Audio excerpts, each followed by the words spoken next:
everyone enjoyed their lunch break. And we're going to take up House Files 688. Senator Westlin, when you're ready. I am. And we have a special guest with us today. And it's not me. Bueller. Right. And also Jeff Johnson.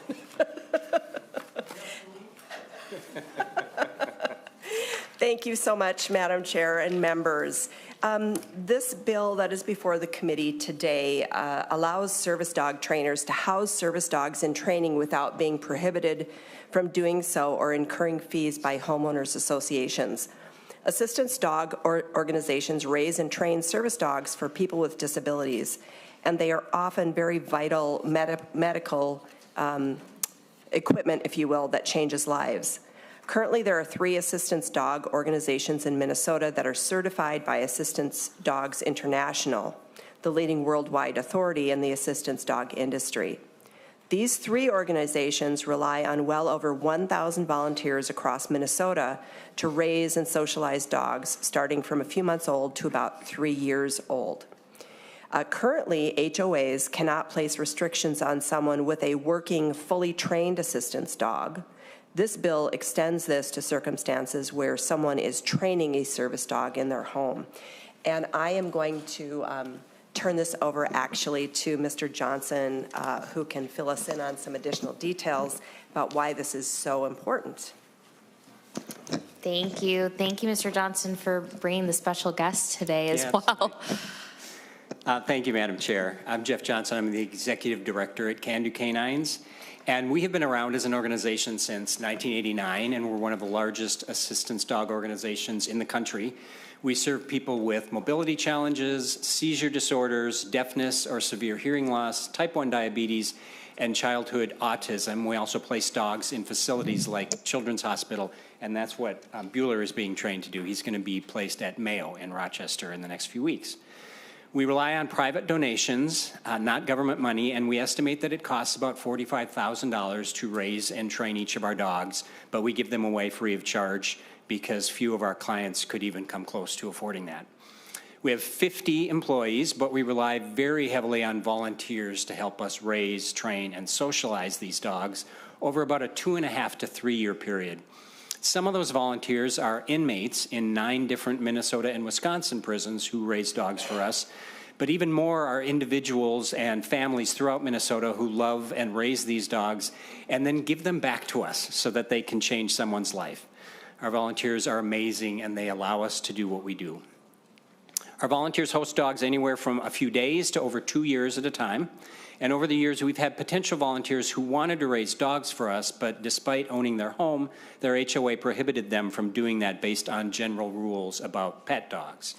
We're asking that the law prohibiting HOAs from restricting active service dogs in people's homes be extended to service dogs in training. It will allow us and organizations like us in Minnesota to recruit more volunteers and ultimately to change more lives. We've learned recently of some misunderstandings about this bill, but we just want to make sure everyone knows this in no way restricts anyone's existing rights to own, raise, or train assistance dogs. It simply creates more opportunities for volunteers to train assistance dogs in their homes. Thank you for your consideration. Thank you. Just a quick question. You mentioned that there are incarcerated folks that are working on training dogs. Do you work in Faribault? And I asked because I was recently there for another program touring, but the artist that I was talking to had actually painted a picture of the dog that he was working with and just absolutely loved the experience. So I've heard that from folks there. Yes, we are in Faribault, and Faribault was actually the first prison we were in 15 years ago, and then for whatever reason we left for a period of time, and now we're back in as of about a year ago, so it's a great partner with us. Awesome, great. Thank you, Mr. Johnson. Any questions, members? Senator Howe. Thank you. And it's only because I don't see it in this bill, but is there other provisions in somewhere that allows service dog animals in actual apartments that are assigned to a person that a person is using that do not have, they don't get discriminated against, they don't have to pay the extra fee, the pet fee. Is that already in statute someplace? It is. It's in Mr. both- Johnson. I'm sorry. Thank you, Madam Chair and Senator Howe. It's in both federal and state law that if you have an active service dog as opposed to one in training under the Americans with Disabilities Act and also Minnesota law. Okay, Senator Limmer? Thank you, Madam Chair. Does this provision, if becoming law, does it override existing leases between a landlord and a tenant that may restrict animals from being in their rental unit?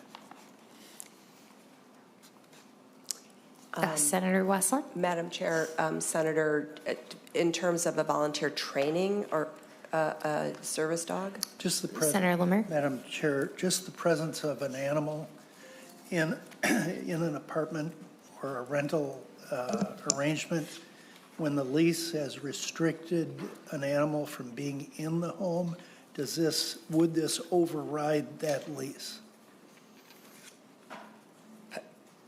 Madam Chair, Mr. Johnson? Senator Limmer, I'm not certain of the answer to that question, but I think it probably would if that individual were raising and training a service dog for one of the three organizations in here.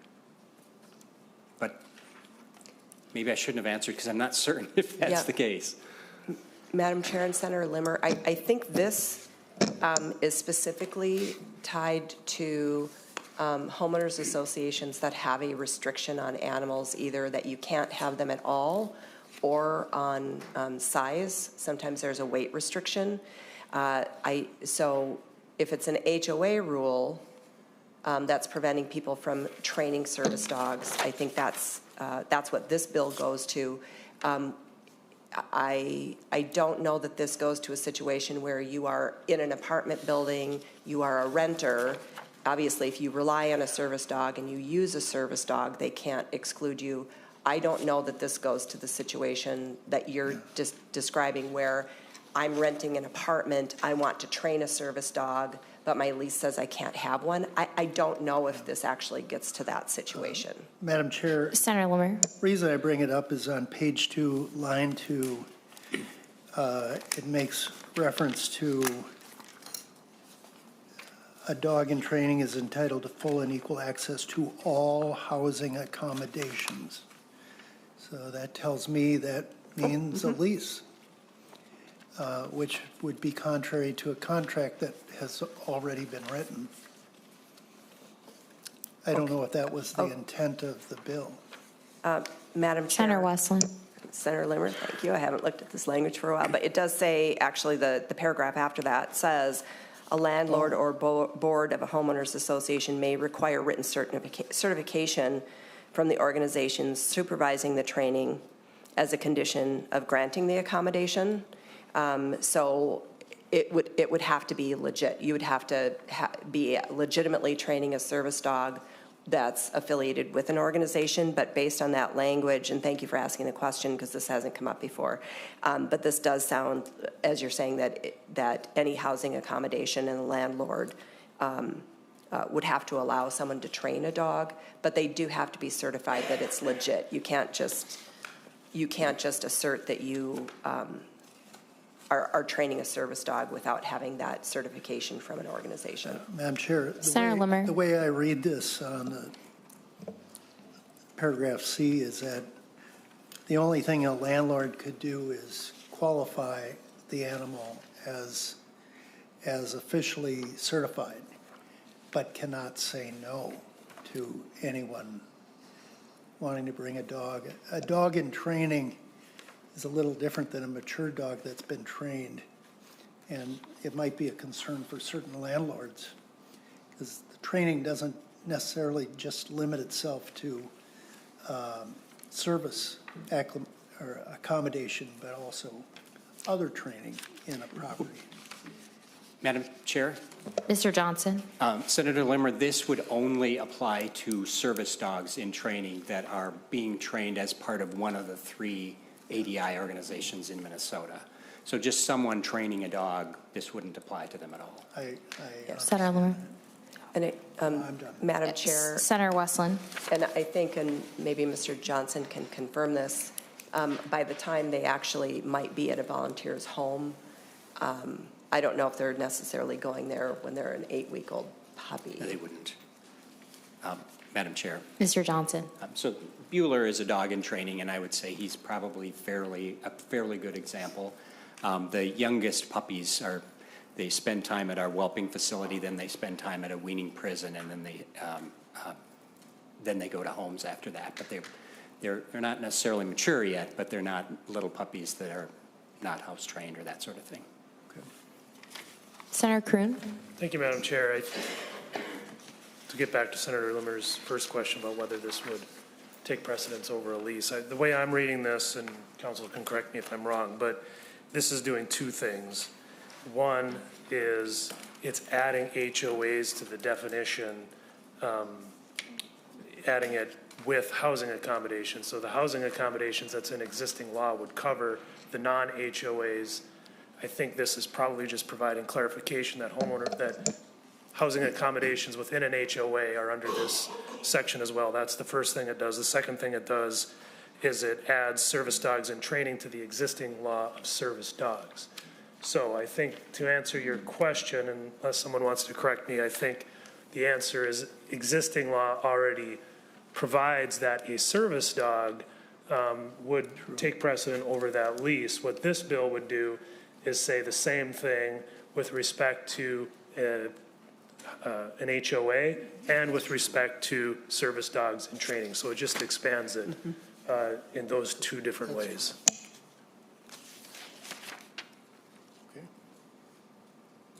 I'm not seeing any other questions or comments. Any final comments from you, Senator Westlin? It's a great bill, and Bueller really, really, really wants you to vote yes on this bill.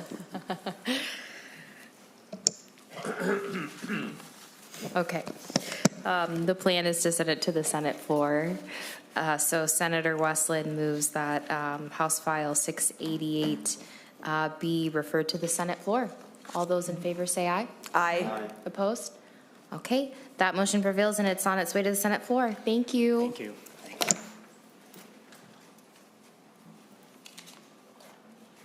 All right. I'm going to hand the mic over to Senator Pappas to take up my bill. Thank you.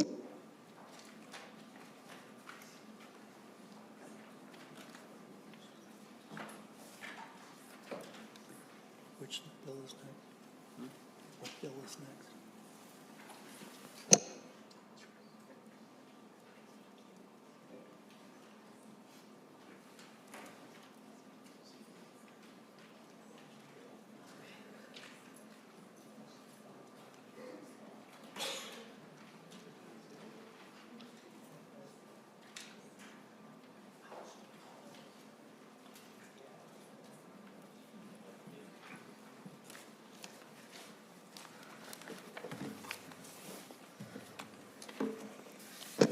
Senator Oumou Verbeten, you have a author's amendment.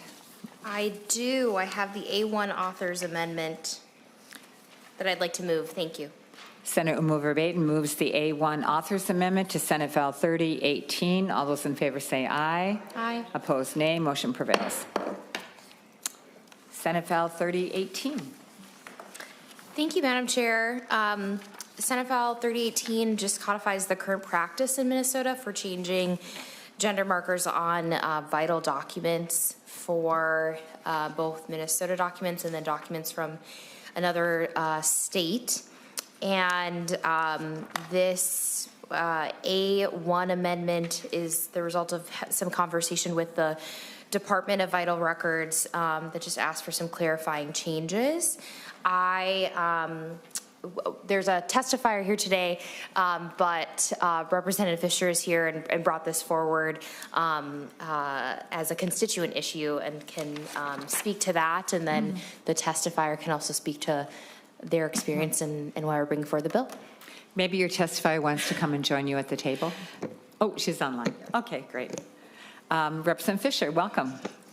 Thank you, Madam Chair, Committee, for the opportunity to testify on House File, Senate File 3018. Sorry, a little used to the House there. this is a very important issue that was raised by one of my constituents where their original state that they were born in is not the same state as Minnesota. So as they were going through transition and fulfilling who they really are, it was noticed that how do we try to make sure this is recognized back in their birth record, so as they go forward that can be recognized as their legal document. Well, we're able to do it here in our state very easily. We've got things that are laid out. It was realized that what would be very helpful is if we could codify this and make it more official, because then the courts are then able to put that order across, and it's much more likely that those changes would then be accepted by the other state. This is something not only important to the person in my district, but also having worked in the homeless youth world for 17 years, this is one of the things that's not unusual. And we're working with youth who are homeless. It's not unusual that we've had youth from other states, who are in their early 20s who are with us, and they were going through transition as to who they were, and so this would also help in those kind of situations. So it's not only helping constituents, but also when I was in the homeless youth world, this is something that could be something very important to the youth that we worked with over the years. Thank you. Any questions from members of the committee at this point? Then I think we're going to hear now from Dr. Celeste Nother. Dr. Nother, please reintroduce yourself for the tape and can proceed with your testimony. Thank you, Senators. As was just said, I am Celeste Nother. So 10 years ago, I made the choice to move to make Minnesota my home. I moved here from a southern state where gender transition seemed impossible due to cultural norms and legal hurdles. And today's political climate to make transition impossible. Transition has improved my life immensely. I cannot imagine where I would be without it. Minnesota being such an open and accepting state gave me with this lifelong need to live authentically. Living authentically has granted me a new lease on life. It has brought me from being a severely unhealthy, borderline alcoholic to the happy, healthy, and productive person you see here before you. Being my full true self has allowed me to lay deep roots into the state with some of the best friends and found family imaginable, both of which I love and care for deeply. I now experience a lot of joy that I once believed impossible. At the end of 2023, for my own safety, privacy, and peace of mind, and to protect the life that I've built here in Minnesota, I began the process of legally changing my name and gender marker on my vital records to match that of my day-to-day lived reality. Once granted a little piece of paper in the form of my birth certificate or a single letter on a computer screen would no longer have the ability to reveal my personal medical history to the world without my permission. Having been born in another state, I had serious concerns. Would I be able to have a court order that was necessary to change my documents in my home state? I have the same concern for other members of my community who seek the same safety, privacy, and peace of mind. Rules here in Minnesota currently provided for the process, but they're just that, rules, subject to rules-making processes and executive orders by the governor, meaning that they can be revoked at any time, thus denying others the ability to do just as I did. Codifying these rules into law as a bill would protect the rights of my community and to their own safety, privacy, and peace of mind. Waiting to point out, I'm giving up by testifying here on the public record in front of you today. Changing vital records is important to my community. An incorrect birth certificate can follow you around for the rest of your life. Being forcibly outed anytime you need to use a birth certificate puts us in danger of discrimination. It can make it more difficult to obtain legal identification that reflects our day-to-day lived reality. Passing this bill would give our community a legal pathway to challenge the targeted harassment that we're currently experiencing from regressive state governments and protect the ability to have accurate vital records. It will give our community the privacy afforded to all citizens and allow us to live peacefully without the targeted harassment or discrimination. Thank you for hearing my story today. Please support these bills and expand the rights of the gender diverse community in our state. Thank you very much, Dr. Neuther. And Senator Oumou Verbeten, Representative Fisher, anything else that you wanted to add? All right, then Senate file, any comments from the committee? Sorry so much. Senator Howe. Well, Senator Kroon. Thank you, Madam Chair. You characterize this as a clarifying change, but the way I'm reading the bill, you're taking the existing statute for name change application and you're putting into that section of law a provision on changing someone's birth certificate. And I guess my first question is, we're adding something, we're doing something different here, because if you go in to legally change your name, you can get an order changing your name, but we don't go back and change your birth certificate when you're changing your name. So you're doing something different here. So why don't we just do the same thing for a change of sex as we do for a change of name? Senator Oumou Verbeten. Thank you, Madam Chair, Senator, for the question. I think, first of all, this is basically codifying the practice that the department currently has for folks that are seeking these changes. And I think Dr. Neuther did a good job of explaining sort of the need to ensure that a person's medical history isn't sort of exposed by folks being able to access that record. And so it's really important to, in this case, correct the birth record as well. Senator Kroon. Thank you, Madam Chair. Well, I mean, I don't know if the birth certificate needs to be quote unquote corrected. There's nothing incorrect about the birth certificate as it exists as a vital record. If someone wants to change their name, they have that right to do that and get a court order. They don't have a right to go back and change the name on their birth certificate. So I don't know why we would treat this any differently, but I'll move on to my next question. Maybe some of my colleagues might want to follow up on that.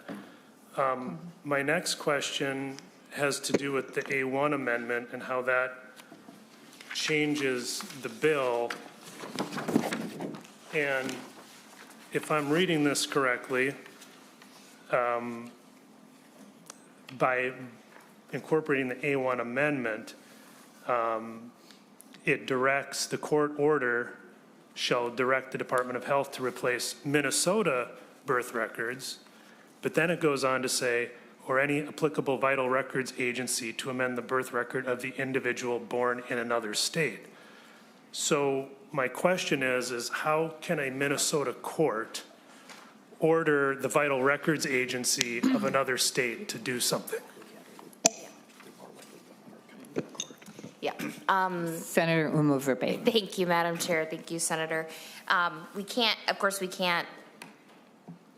instruct another state to do that. That's still going to be up to them. But it is helpful to have the court make that order in hopes that the state will go along with it. It's still going to be up to them to decide.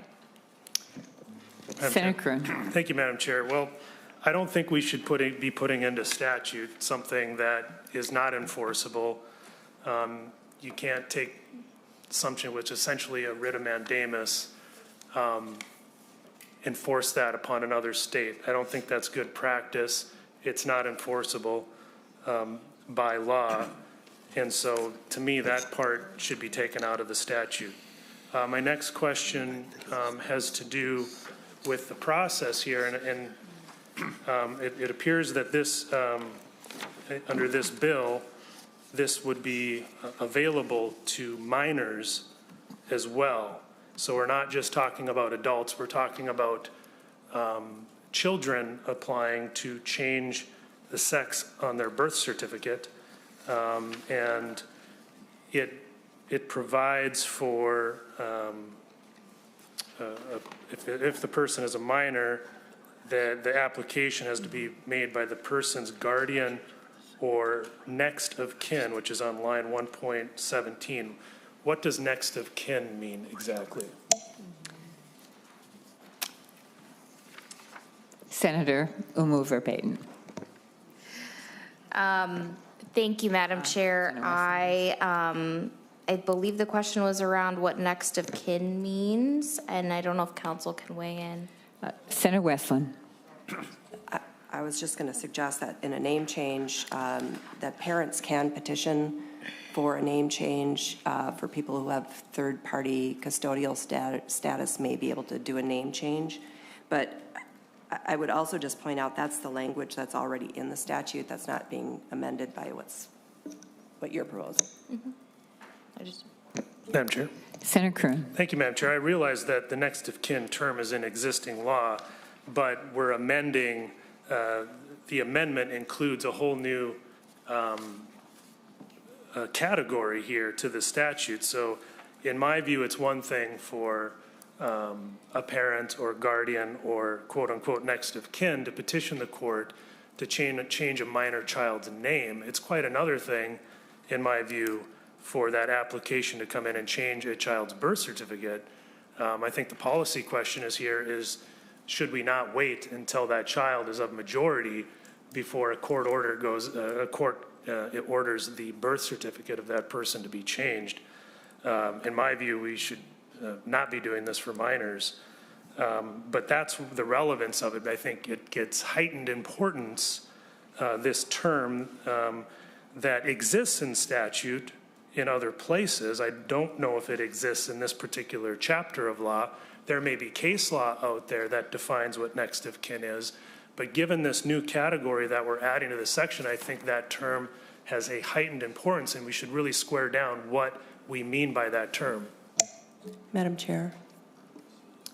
Senator Westlin. Council can probably weigh in, but you would have to have some legal authority over the child to be able to change their name. You'd have to be either their parent with legal authority to do this, or you would have to be somebody who has been assigned the custody of the child. Like random aunt or uncle can't do a name change. Madam Chair? Senator Kroon. Thank you, Madam Chair. That's not what lines 1.16 through 1.17 says. It says if the person be a minor, the application shall be made by the person's guardian or next of kin. So I think if we're going to go down this road of making a pretty big change here, you said it may be current practice by rule, but this is not a clarifying change according to statute. This is a new section into the statute. I think we really should pin down what that term means. What term? Senator Kroon, are you talking about the term next of kin? Ms. Prima? Madam Chair and members, there is no definition of next of kin in Chapter 259 with respect to these provisions. The term next of kin is used in statute quite a bit. I found 57 instances of it. Generally, I have not found something that specifically defines it. Under the probate code, I think the definition is that it's decided by the courts. Next of kin shall be determined by the court. And there are numerous cases also discussing next of kin, and the common law definition that I could find, again, not based on an exhaustive search, was that next of kin is the nearest blood relation. Senator Kroon. Thank you, Madam Chair, and thank you, Council. And I knew, and I thank you for that explanation, and I knew that there were definitions in case law, but we're drafting the statute right now. I think it would be incumbent upon us as lawmakers to go ahead and define that in statute in this chapter, rather than rely on case law for the definition of what next of kin means. So if we think that the Minnesota, I believe that was a Minnesota Supreme Court case that you referenced, if we like the definition by the Minnesota Supreme Court, perhaps we should put it into statute in this bill.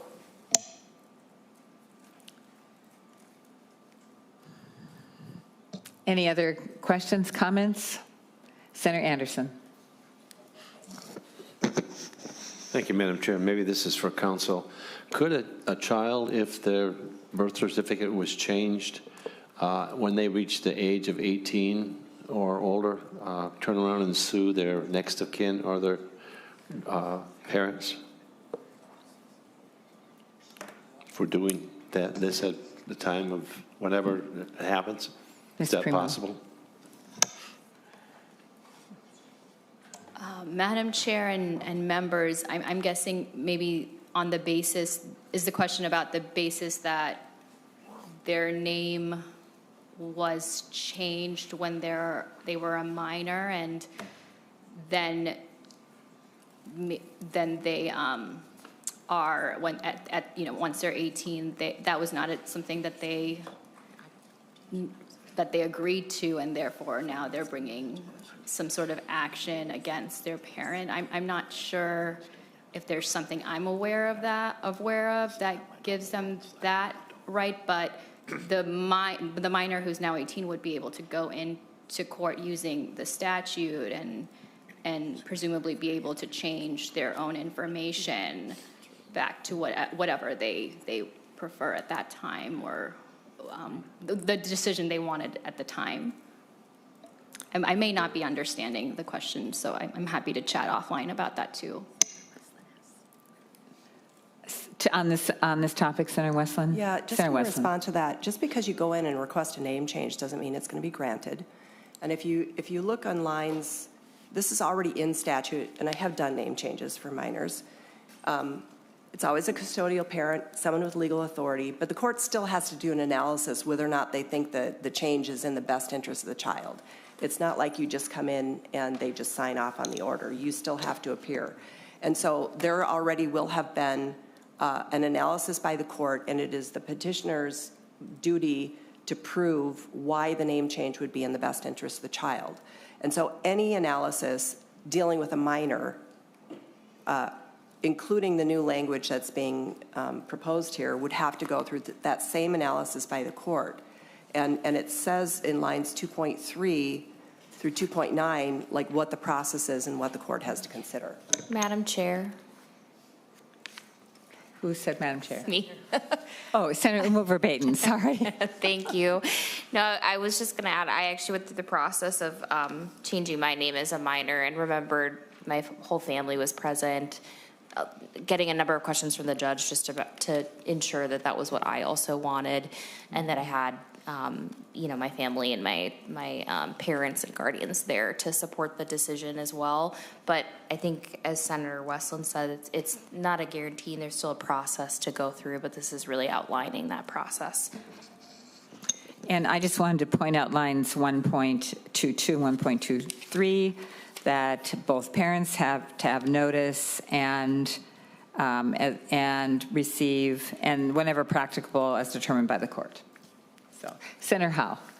Thank you, Madam Chair. And to that point and the point that Senator Westlin brought up, both of those areas where you mentioned it's all about the name change. I would believe that somewhere in there it should also say, if we're going to make this change, the sex change should be in there. That term sex should be in there also, because right now those provisions are just talking about the name change. And so I would think if you're going to do this right, you should add that term not only up there in 1.8 and in 1.4 and 1.6, you should also put that down in 1.12 and 1.22 and up there in that section of 1.10 and 1.13.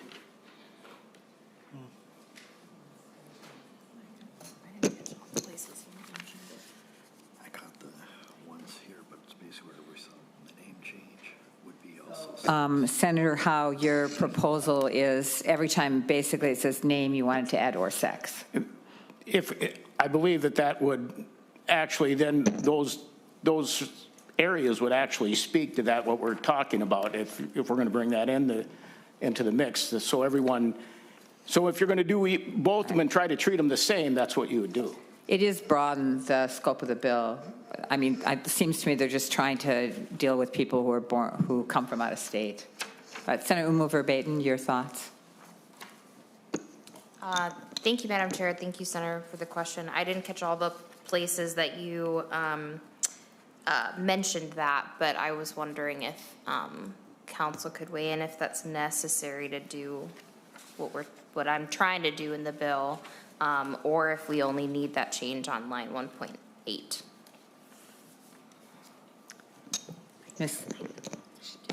Okay, she needs some time to look that over. Well, then, Senator Howe.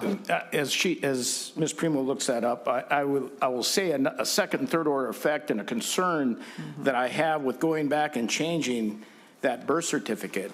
My concern is, if you have a person who you're using DNA to identify because of the condition of the body, because in my previous slide, I did a lot of arson investigations, had people that were murdered and then burned. The only way you could identify them was through DNA. And if you're looking for one gender and your birth certificate says another gender, where in that line does that connect? And what's the second and third order effect of not being able to identify someone because now there's no document that links them back to their biological, the DNA is going to point you in a different direction, I guess. That's what I'm bringing up. Dr. Norther wants to comment. Dr. Norther. I wanted to comment on the point earlier about having a court order ordered by a judge in Minnesota. My home state did require that court order. So the assertions here that states won't recognize it just isn't always true. That's all I wanted to add here. Okay, from a previous discussion. Thank you. Sorry. Senator Howe. Just an unintended consequence that I bring up from my past experience that I think is something that should be looked at when you're changing that original document. And now we may have many unidentified people because we can't check DNA and it doesn't match the records. Do we? Ready?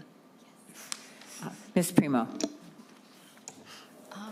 Madam Chair, regarding Senator Howe's proposed change to add sex wherever name appears, that is certainly, somewhat of a policy choice. These statutes, 259.10.1 to, I think, 259.14, so some statutes that aren't reflected in the bill, they set up a process for name changes, and they provide certain protections and remedies, and they all cover name changes. And I think it's a policy choice for the committee to decide if the intent is to truly put it exactly in line, a sex change on the birth record exactly in line with a name change, that maybe those other statutes should be amended, but that's a substantive choice, so I can't quite make that recommendation.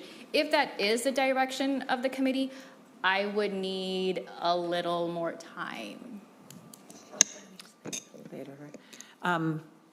Members, we can take a little more discussion, but then perhaps we could lay the bill over and bring it back and have further discussion about whether we want to make this change or not. Senator Kroon. Thank you, Madam Chair. And to Senator Howe's point, it seems the problem here is that this probably should have been its own section if we're going to do this, rather than try to shoehorn it into the name change section, because I think Senator Howe pointed out one of the problems of placing it here is that it's really a different thing than current law, and it probably warrants its own section. I don't know if that's what council was thinking.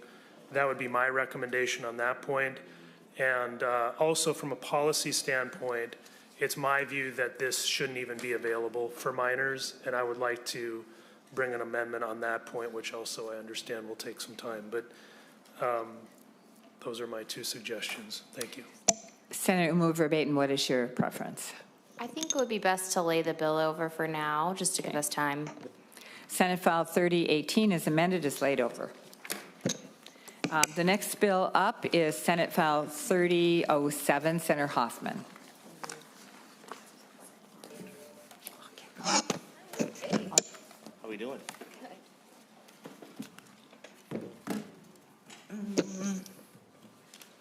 Hello, Madam Chair. Senator Hoffman, welcome to the committee. Thank you, Madam Chair and members. It's so good to be here. Matter of fact, every time I'm in front of this wonderful Judiciary Committee, I'm reminded of the very first time I got in front of you guys, and this was many, many years ago, and after a 6-hour debate between, it was then Senator Newman, where is Warren, Limmer, and Senator Hoffman, you only have 5 minutes to present your bill, and you've now taken up one of those 5 minutes. I love you for that. So Going down memory Senate lane. File 3007, by the way, it's National Ramen Noodle Day today, so just so you know that. Yum. That was going to be my storyline into that. But this is a serious bill. It modifies the definition of missing children and endangered persons in Minnesota, the state statute, to include people who have been diagnosed, and it's important, with dementia, traumatic brain injury, Alzheimer's disease, or other cognitive impairment, including people with autism. This bill began as a silver alert bill that was carried by our former Senator Jerry Newton.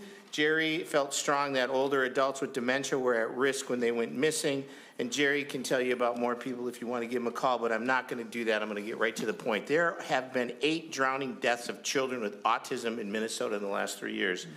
It's a neurological and developmental disorder that affects people, how they interact, communicate, learn, and behave.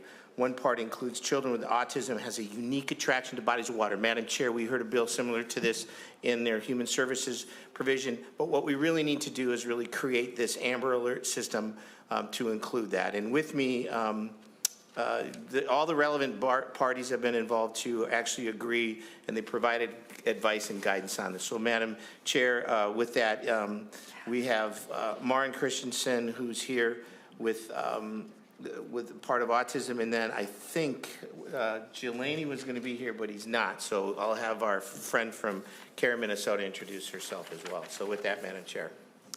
All right, proceed with introducing yourself to the committee, and then proceed with your testimony. Thank you very much, Madam Chair. My name is Maren Christensen-Hofer. I'm a parent of an autistic child, and I also serve as the executive director for a nonprofit organization called the Multicultural Autism Action Network, and we serve families of children with disabilities in our multicultural communities. And I'm here to testify in support, strong support of Senate File 3007, which establishes protocols for emergency alerts to notify people when a vulnerable person goes missing. And I'm here specifically to talk about how incredibly valuable such a system would be to people in the autistic community. As you're likely well aware, last summer saw the tragic drowning death of 2 autistic children, Wais Muhammad and Muhammad, who eloped from their homes. This tragedy weighs heavily on the hearts of everyone in the autism community, and we hold those families in our hearts as we're testifying today. I can tell you from my own personal experience that every parent of an autistic child knows that fear, that moment when you realize that your child is not where you thought they were, that feeling you get in a tightness of your throat and a panic in your heart when your child is not where you last saw them. Keeping our children safe is a 24/7 effort, and it takes only a single second for something to go very wrong. As Senator Hoffman mentioned, elopement is incredibly common among autistic people and often happens when children are trying to escape an overwhelming situation, and sometimes when they're drawn to bodies of water. These 2 cases ended in tragedy, with both boys being discovered in nearby bodies of water. And I'd like to let you know that autistic children are 160 times more likely to die by drowning than their non-disabled peers. So every second counts.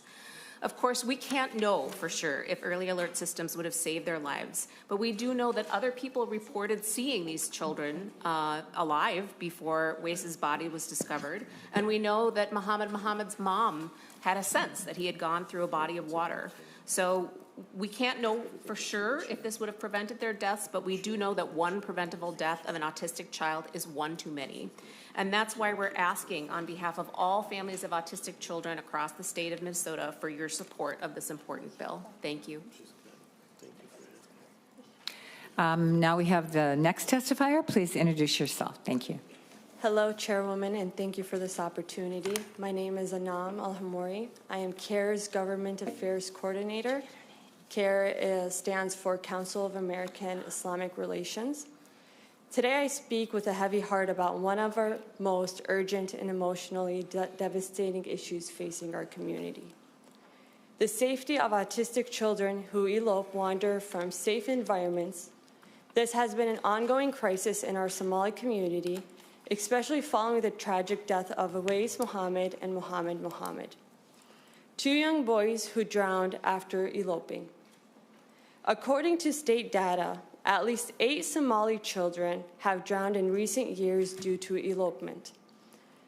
These are not isolated incidents. They reflect the urgent need for better tools, support, and public awareness. That's why CARE Minnesota strongly supports the expansion of the Silver Alert system to include children with disabilities, especially those with autism. While Silver Alert have traditionally been used to help locate elderly individuals who wander due to cognitive decline, and the same tool can and should be added to protect our children. Autistic children who elope are often easily identifiable by their behavior. In many cases, they may be seen running, distressed, or even without appropriate clothing due to the nature of their condition. When these situations arise, time is critical, and the public is often best positioned to help if they are quickly informed. Our communities are usually the first to respond. We receive the calls, we form the search parties, we knock on doors, and pray for a safe return. After the losses of Awais Mohammed and Mohammed Mohammed, we've begun building a coalition dedicated to ensuring the families of autistic children have every tool necessary to keep them safe. The alert is one of those tools, and it can make a life-saving difference. At the same time, we must continue to raise awareness about the high prevalence of autism in the Somali community. The data is alarming. 1 in 16 Somali 4-year-olds and 1 in 32 Somali 8-year-olds are diagnosed with autism, compared to 1 in 44 nationally. Thank you.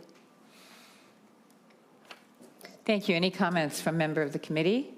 Senator Howe. Thank you, Madam Chair. And I think this is a good bill. I just got the question that, I've got a lot of soldiers that have had TBIs. Many folks that have dementia don't immediately become, endangered folks. Vulnerable, I should say. Same thing with autism. I mean, I've had some great interns that have autism, but they function fantastically. But this is specifically if they're known and they're reported to the officials that they can get an alert out for them. It doesn't mean that they're getting categorized in any shape or manner. Is that correct? Correct, Madam Chair. Senator Hoffman. Thank you. And if you look at that, Senator Jeff Howe, if you look at the subdivision, the section 3, we really talk about that advisory board. As you know, you've worked in the alert world as well and transportation world, and when that really talks about the guidance to the commissioners related to notifying the general public about missing and endangered children. So those issues that you raised up is exactly, Jerry Newton was talking about that same thing. Just because somebody's missing doesn't necessarily mean it, but and in some occasions it's like, oh my God, where's the alert? And that's that moment, and that should be defined. So that's a great talking point, Senator Howe. Senator Carlson. Thank you, Madam Chair, and I strongly support this. What I don't know is what is the mechanism that is followed if a child with a chronic illness like autism is, how can I say it, if goes missing. And here's an example of a young woman named named Tanya Yarmakov was up in a park in Aiken County and walked away. She's autistic, and she has some other mental conditions, but she walked away, and there wasn't any kind of alert put out. And this happened September 4th, and she's not been seen. There is some rumor that maybe she was seen at a truck stop or somewhere, but nobody could confirm that. And that's where she is no longer sought after. And what we needed to do was have some quick reaction, and we didn't have quick reaction on this. So I'm strongly supportive of that, and I'm hoping that we do get something done here. Thank you, Madam Chair. Senator Hoffman. Thank you. And you look at subdivision 5, that's where that conversation goes about what you're going to there, Senator Carlson, is that public and local alerts, how that kicks into place. And you're exactly right. There's always that gray area on that. So thank you for bringing that up as well. So I had someone who came to my office about, I think she called it a yellow alert. So it was about people who do a hit and run. And they've done that in other states. Yeah. So I think having the advisory committee is probably a good idea, because there could be other areas like this area of hit and run that they've been able to track down people because people recognize the car or whatever. They didn't have the driver's license. However, I did want to point out that whenever you add an advisory board, that'll send you to state and local government, and they ended yesterday with their committee time. So, Senator Hoffman, I'm not sure that you want to proceed with Section 3 if it means that you have to go to another committee, unless you're prepared to kind of be a late bill. Just a little advice. Yeah, no, I appreciate that, Madam Chair. There's multiple avenues that we can go. There's different vehicles. Some of us might have, I don't know, an orphan bill sitting at the Senate floor that we might grab and use. I don't know. But to that point, yeah, they've finished everything up. And right. And this was something that the other body, in recognition of the work that Senator Newton had been doing when he then left us and went back to the other body, brought forward. So there's some other vehicles that we can do within Human Services when we get into the conference committee, because this clearly is that piece that marks up, and that's what Maren Christensen, we've been kind of talking about that. So I value that a lot. I mean, if you want to add it in here just to get the placeholder and keep it in, then removing Section 3 would absolutely. It wouldn't stop you from doing, if you look just prior to Section 3, that's subdivision 5, but you could remove that, and it would be the spirit and the intent of what we're doing is there. Right. Let me counsel while you counsel. Yeah. Oh, okay. It does. Oh, it's rules. Right. Well, that's something Yeah. there is an existing but she's correct on that.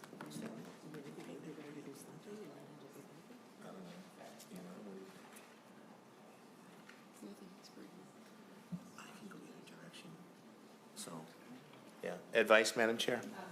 Senator Hoffman, counsel also tells me that because of Section 5, when it says you have to establish policies and procedures, that's usually referred to as rulemaking. So that also would send it to state and local government. Sorry, what did you want to say? No, I was just asking, I just said, Madam Chair, advice, and since you given the advice, so, yeah. I don't know. We've done this in the past. I look to somebody who's,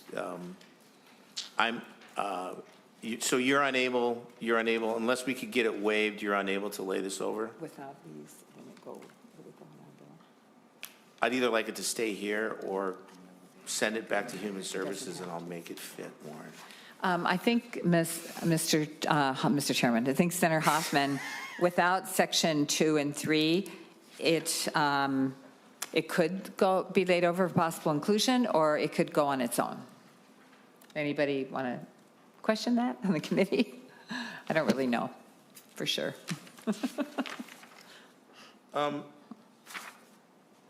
No, I like that, Madam Chair, because it keeps the intent alive, and we can add if there's some, if there's anything that we can add that in other places once it gets bypassed. So you would keep it in your omnibus markup. Keep it You're in doing our, that today. we would probably have to take out Section 2 and 3, and then we could lay it over for possible inclusion. Okay, Because Section 2 and 3 would require it goes to state and local government. So this defines, this is missing, NCIS, the National Crime Information Center. The other thing, all it does is the public, this gets into, this is going to go, this just gets rid of the advice. Yeah, I'm good with that. Okay. Then any other comments, or Senator Weston? Madam Chair, just to the overall point of the bill, my only concern would be, Senator Hoffman, is do we get, when do we get to a point of saturation or too many groups or too many times that you send an alert out such that it becomes it becomes ignored? And I guess that'd be my only concern. Is there, do you think there's tight enough terms that would restrict it? And I guess how far and broad are you doing this alert? I'm just trying to catch up here quickly. Yep, no, you're there, Madam Chair. Senator Hoffman. Thank you. You know, Senator Westrom, the National Crime Information Center is already embedded within this, piece. This just adds that next level. I know, I'll tell you one thing we wouldn't do is if somebody approached me about shrimp farms in, Laverne, Minnesota, because of an ag bill, I would have put an alert system out on that shrimp farm. Tori, you're supposed to laugh at that, but that's... No, it isn't. And I think this just clarifies what it is, like dementia, traumatic brain injury, Alzheimer's, and cognitive impairments to be included in NCIC. Having that board in place that we know one exists on the 911, but then this one would add that public and local alert advisory board. I still think we should do that because those experts would be the ones addressing your point that you just raised there. How big an audience is that? And I think for this case, given the fact that we have the highest rising rate of autism, right, in Minnesota, 1 in 16 within the Somali community itself, and then we had these drownings that occurred specifically there, it would have been great to have this kind of alert system so the public could have been able, the public folks that are involved in that would have been doing it. So that's where I think you're driving to the point of the advisory board really. So Senator Hoffman, then would the plan be then to bring back the advisory board next year, go straight to local government with that, and in the meantime, we could lay over Section 1 for inclusion in the Judiciary Public Safety Bill? Yes, Madam Chair, okay, and so members. Would someone like to make the motion to delete Section 2 and 3? Senator Oumou Verbeten moves that Section 2 and Section 3 be deleted. All those in favor say aye. Aye. Opposed, nay. Motion prevails. Then Senate File 3007 is laid over for possible inclusion. And thank you, Madam Chair and members. Then next, we're going to take up Senator Dibble's bill, Senate File 2371. Okay. Do you want to switch?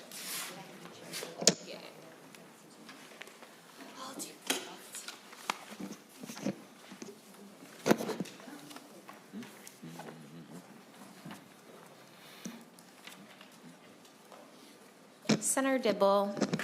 Thank you, Madam Chair and members, for the opportunity to present Senate File 2371.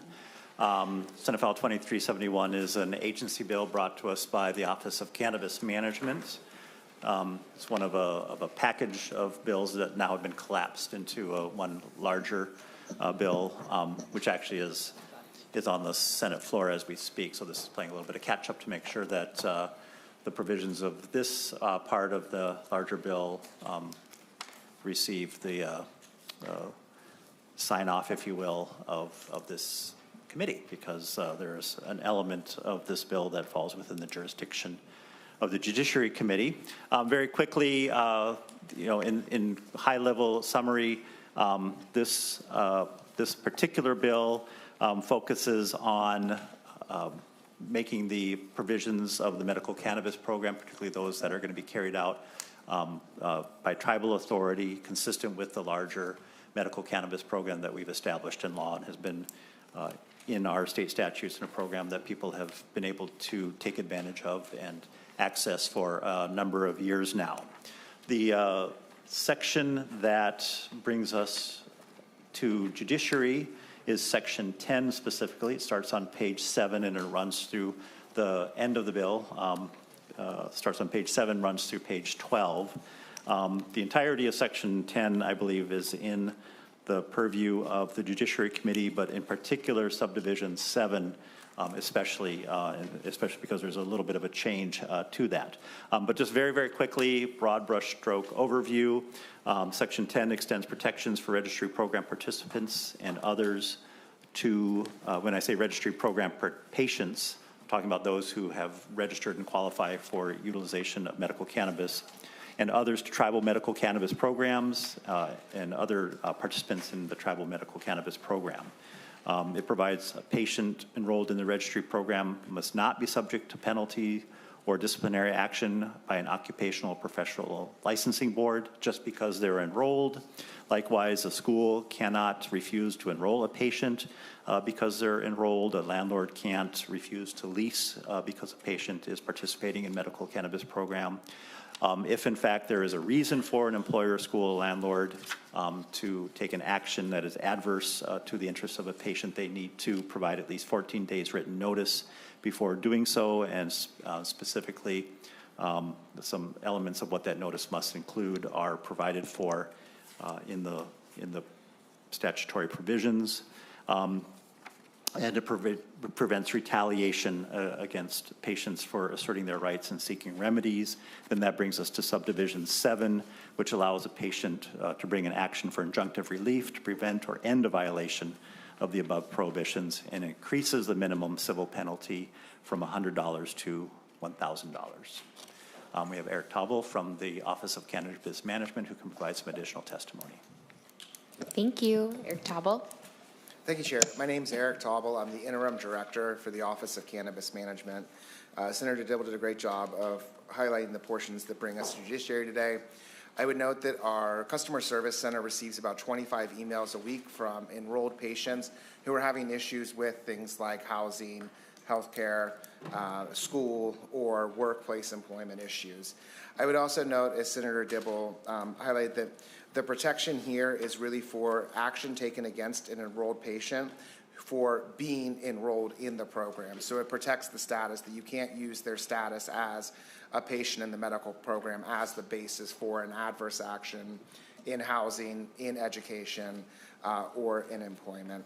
And then again, importantly, because so many patients face these sort of barriers to housing, employment, and education, the changes to the relief that is afforded in terms of both an increase in the penalty to a more substantial $1,000 per violation, plus the ability to actually stop or enjoin the party from taking the negative action, we think will better protect patients from possibly adverse actions.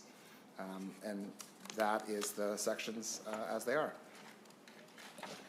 Thank you, Director Taubel. Are there any questions, members?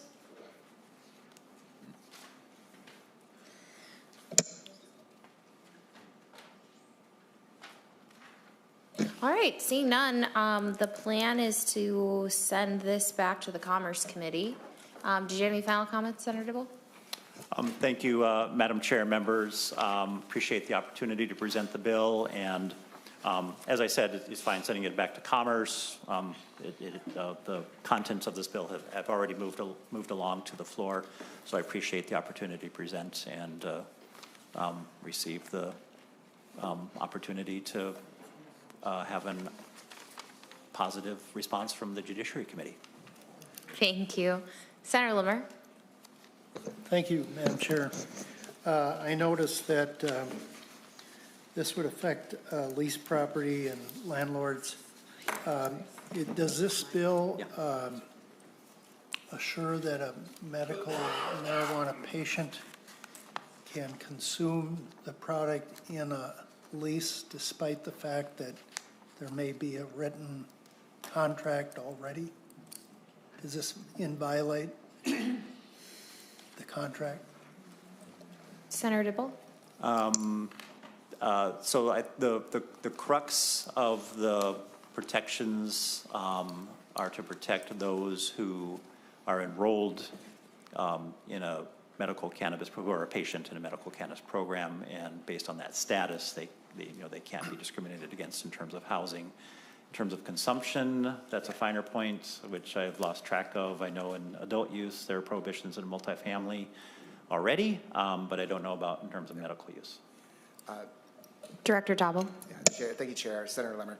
There is an existing protection in, I believe it's 342.65 or 56, I sometimes get backwards, but that says that there's a prohibition on smoking or vaping any cannabis products in a multifamily dwelling. There is an exception, however, for medical patients for that specific exception. These provisions don't really interact with that specific provision. And again, the language limits doesn't really deal with methods of consumption or actual consumption, but rather deals with the status of a patient as an enrolled member of the medical cannabis program, if that helps. Madam Chair, Senator Limmer.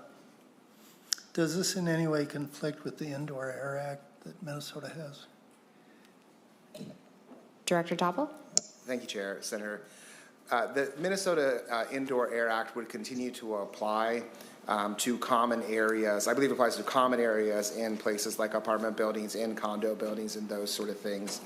And that would continue to be the case for those buildings. Again, what the provisions really do is prevent a landlord from taking action just because someone discloses, for instance, that I'm a medical cannabis patient. That can't be the basis of, for instance, violating their lease and trying to terminate the lease. If there are other contractual provisions within the lease agreement that the tenant violates, the landlord would retain the ability to enforce those.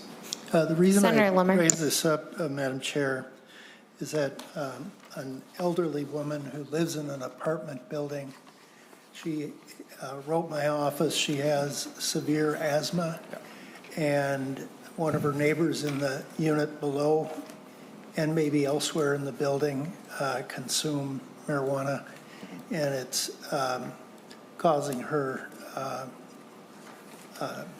breathing problems. And I'm not quite sure, in assuring the rights of medical marijuana patients, that we may be violating her quality of health. Now, I'm not quite sure how we split that difference in regard to the product, unless you can take medical marijuana in a different form than smoke. Is that something that can be managed by, or does that override anything else, including the rights of other people? Director Dibble. Yeah, thank you, Chair. Thank you, Senator Limmer. So I think a couple of things I would note is, one is that we do have in our on our website a complaint form. So in this particular instance, if the person in their building is a medical cannabis patient, they would still be afforded those protections that are in the statute.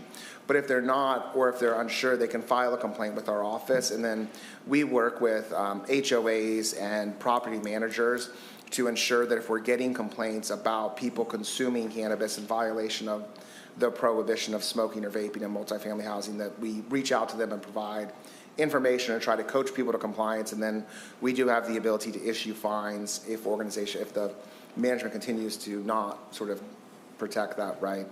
The medical cannabis program has a number of delivery methods for medical cannabis for patients.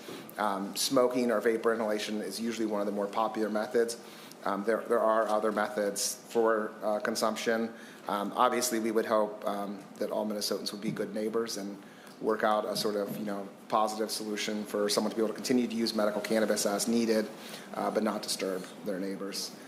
But that provision in statute does exist that allows for medical patients to have that exception for smoking or inhalation in multifamily housing units. Thank you.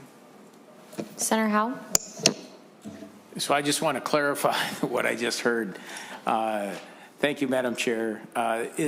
Director, does that mean that if I've got a smoke-free building, that this would override that and they could consume and smoke in a person's building?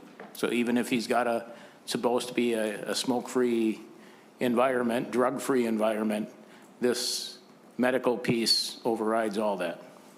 Director Dibble. Thank you for the question. So I would note that the protections in the bill before you right now do not have this sort of smoking question before it. It's really just the piece about if you're enrolled. The provision I'm referring to is in a different portion of our chapter that says, smoking or vaporizing in a multifamily dwelling is prohibited unless you're a medical patient. Buildings and apartment buildings, HOAs, can continue to set policies around being a smoke-free or a drug-free facility. And if someone were in violation of those provisions, the building or the management company could take action. But they couldn't, in this language, base the action on the fact that you're enrolled in the program.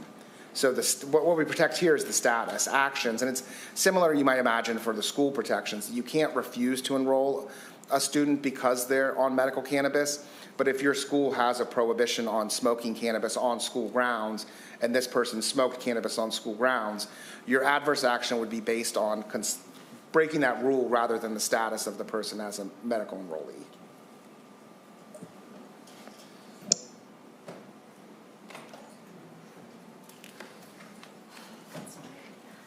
Okay. Madam Chair. Yes, Senator Pappas. Madam Chair, it's really helpful that you clarified that, because I live in an apartment building that is not yet smoke-free, but all the ventilation units are connected. So anybody smoking in their apartment, the smoke goes through the ventilation system, whether it's tobacco smoke or in the future marijuana smoke. So that definitely is a concern. But I'm glad there are other methods that people can use that are chewables or pills or whatever. Thank you. All right. With that, Senator Seeberger moves that Senate file 2371 be recommended to pass and be referred to the Committee on Commerce, Consumer Protection. All those in favor say aye. Aye. Opposed? Okay. The motion prevails, and this is back to Commerce. Thank you, Senator Dibble. Thank you, Madam Chair, members.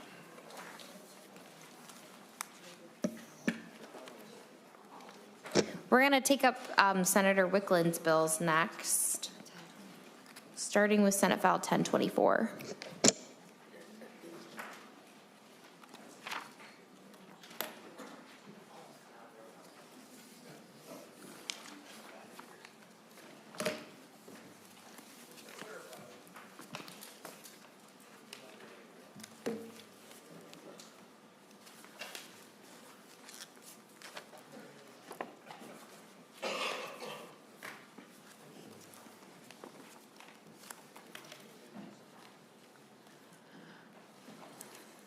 Senator Wiklund. Madam Chair, did I hear correctly? You said Senate File 1024? Thank you. Senate File 1024 is a bill that establishes a direct 20% premium subsidy for people buying insurance in the individual market, and it repeals the state's reinsurance program. The bill, the jurisdiction, the part of the bill that is included in Judiciary's jurisdiction is on page 4, and it's subdivisions 4 and 5. And due to information we have learned from discussions with the MNsure agency, I would like to make an oral amendment to remove part of that so that it further narrows what is within this committee's jurisdiction. And it would be to remove lines 4.7 through 4.14. And I think Ms. Primo is aware of this, and maybe you can restate it if that's not the correct motion.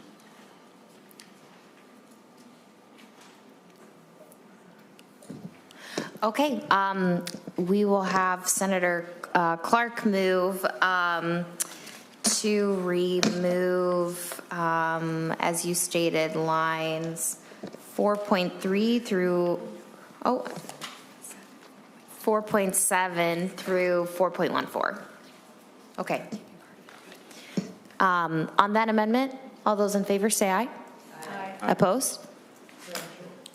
Senator Limmer? Madam Chair, I know this has happened a couple times today, but when authors request changes, could we have an explanation before we vote of why we would want to have that removed from the bill? Senator Wiklund just stated that beforehand, but I can have her restate for the committee. Madam Chair, Senator Limmer, we have learned more information from working on this bill with MNsure, and subdivision 5 is no longer something that is necessary, and so we'd like to just remove that language. Okay. And since it is part of this committee's jurisdiction, I thought we could remove it, and then we can discuss the subdivision 4 that remains. All right, thank you. All right. So on that amendment, which again is to remove lines 4.7 through 4.14, Any opposed? Okay. So with that, the motion prevails and the amendment's adopted, and to your bill as amended, Senator Wiklund. Thank you, Madam Chair. And as I stated, the remaining language that is within the jurisdiction of this committee is subdivision 4 that has to do with data practices, and it simply defines what the data is going to be private data that's utilized, except that there will be total reimbursement that can be calculated by a health carrier and total state payments, and that would be public data. And that is all that remains that is within this committee's jurisdiction.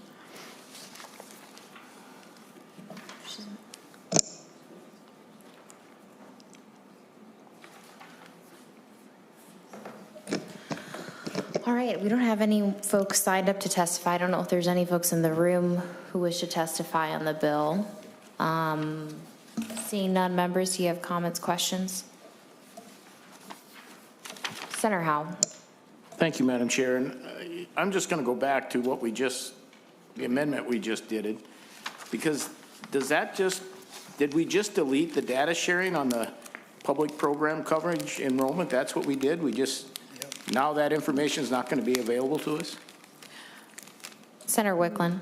Madam Chair, Senator Howe, so the data sharing that was included in subdivision 5 was meant to include if we needed to be able to determine whether someone had enrolled in the public program as part of this public subsidy program, and we've determined that having MNsure be in that role is not, it's not the way that we would do that. And existing law, we do not require people's status on public programs to be verified when they are purchasing on the individual market.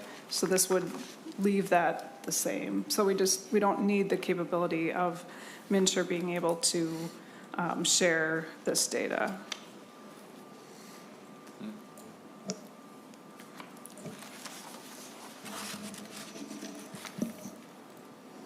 Okay. Senator Kroon. Thank you, Madam Chair. Does MNsure already have data sharing?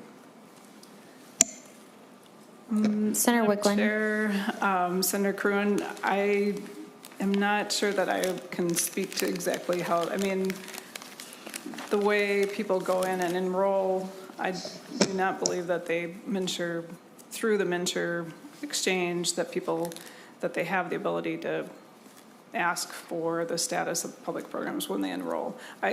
But that kind of gets beyond my knowledge on this particular topic. I guess I should correct it. MNsure can't share that data now.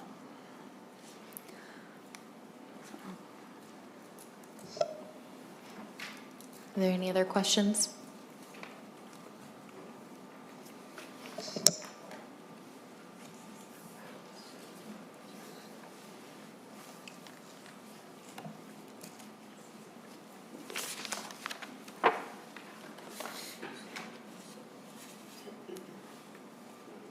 All right. The plan is to send this back to Health and Human Services. So Senator Pappas moves that Senate File 1024 as amended be recommended to pass and be referred to the Committee on Health and Human Services. All those in favor say aye. Aye. Opposed? No. Okay, the motion prevails. And Senate File 1024 is on its way to Health and Human Services.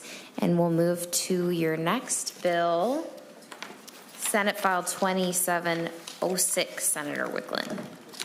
Thank you, Madam Chair. Senate File 2706 is a bill that relates to the Department of Children, Youth, and Families, and it is a recodification, technical, and conforming updates bill.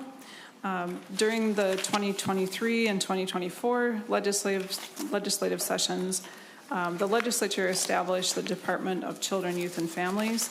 This legislation included establishing the powers, duties, and authorities of DCYF, transferring programs from the Departments of Human Services, Education, and Public Safety, and recodifying statutes and making technical and conforming changes to establish the statutory infrastructure of the new department.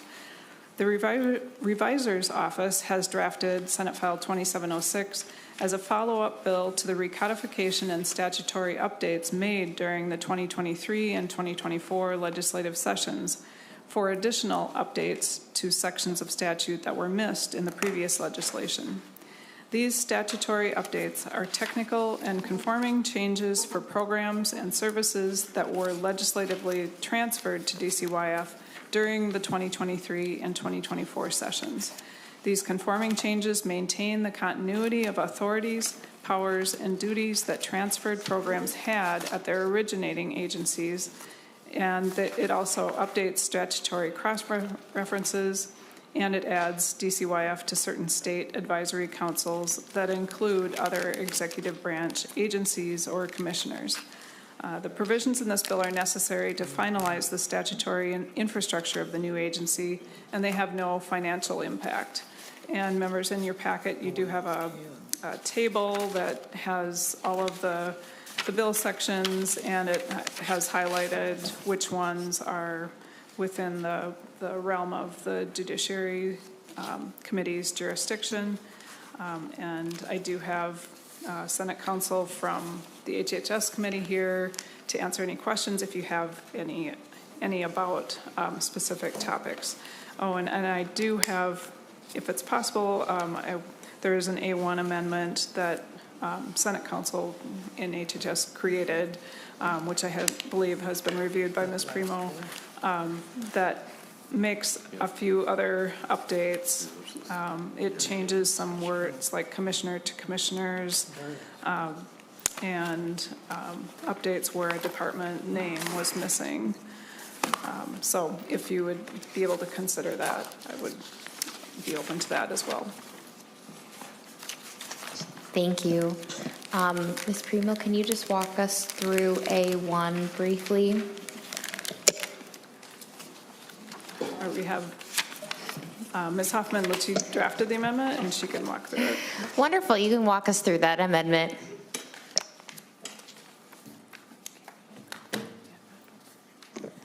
Thank you, Madam Chair. All right, members of the committee, these are just some technical changes that I noticed while going through the bill before we heard it in HHS, and just did not get it confirmed by the revisor in time.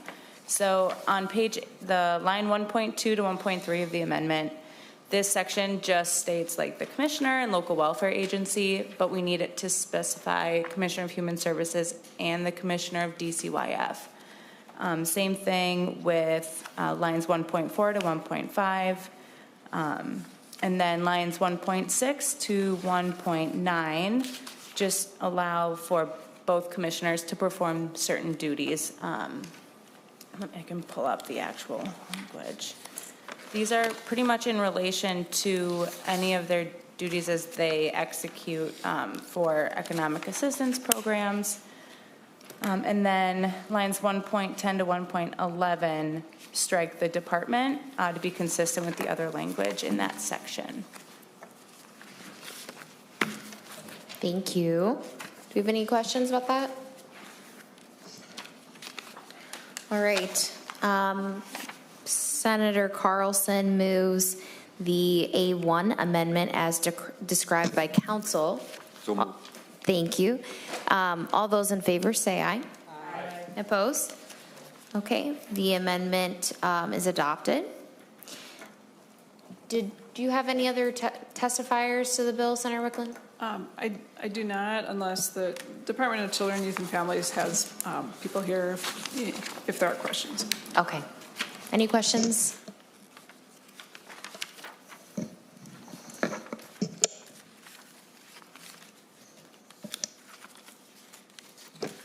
All right, well, seeing none, this is going to the Senate floor.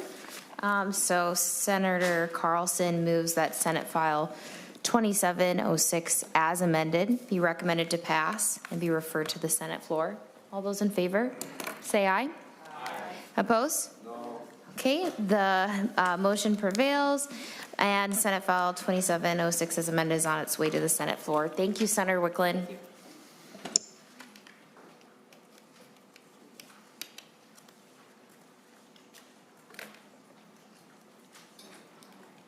Senator Westlin. We're going to take up Senate File 2776.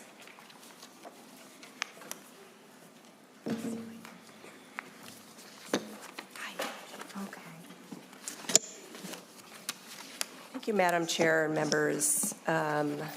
This is Senate File 2776. So each year, the Department of Human Services drafts a bill to address existing gaps in Minnesota statute. This is the Judiciary clone bill for a primary bill that DHS has been sending on a different track.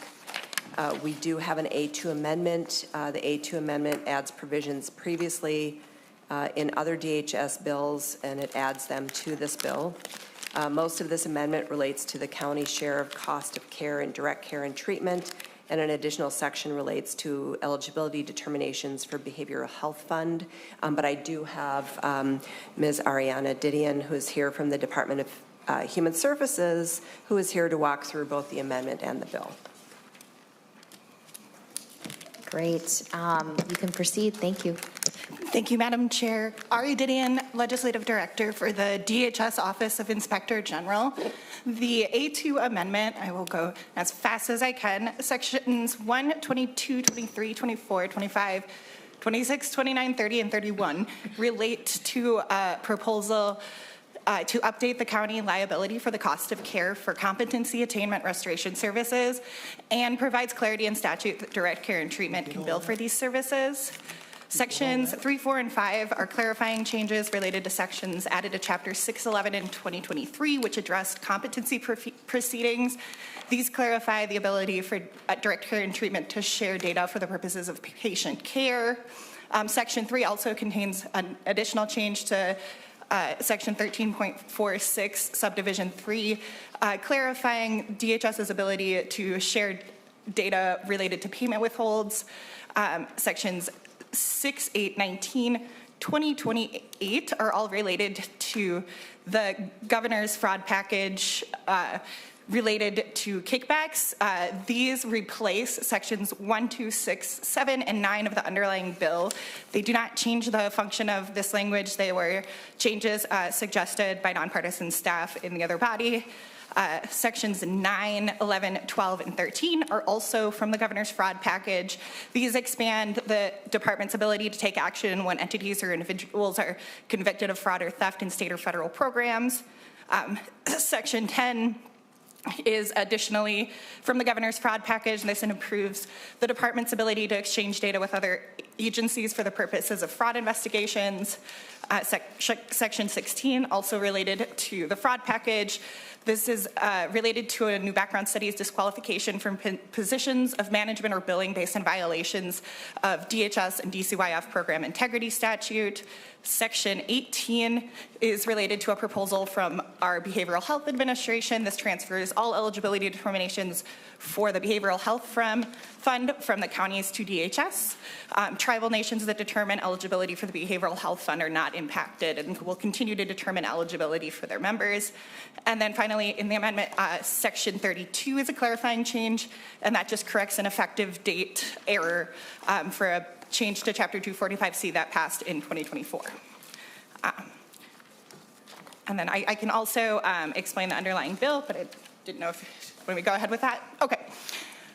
Yes, sorry. Thank you so much, Director Didion. And just brief context for the bill would be helpful, and then we can take up the amendment. Thank you, Madam Chair.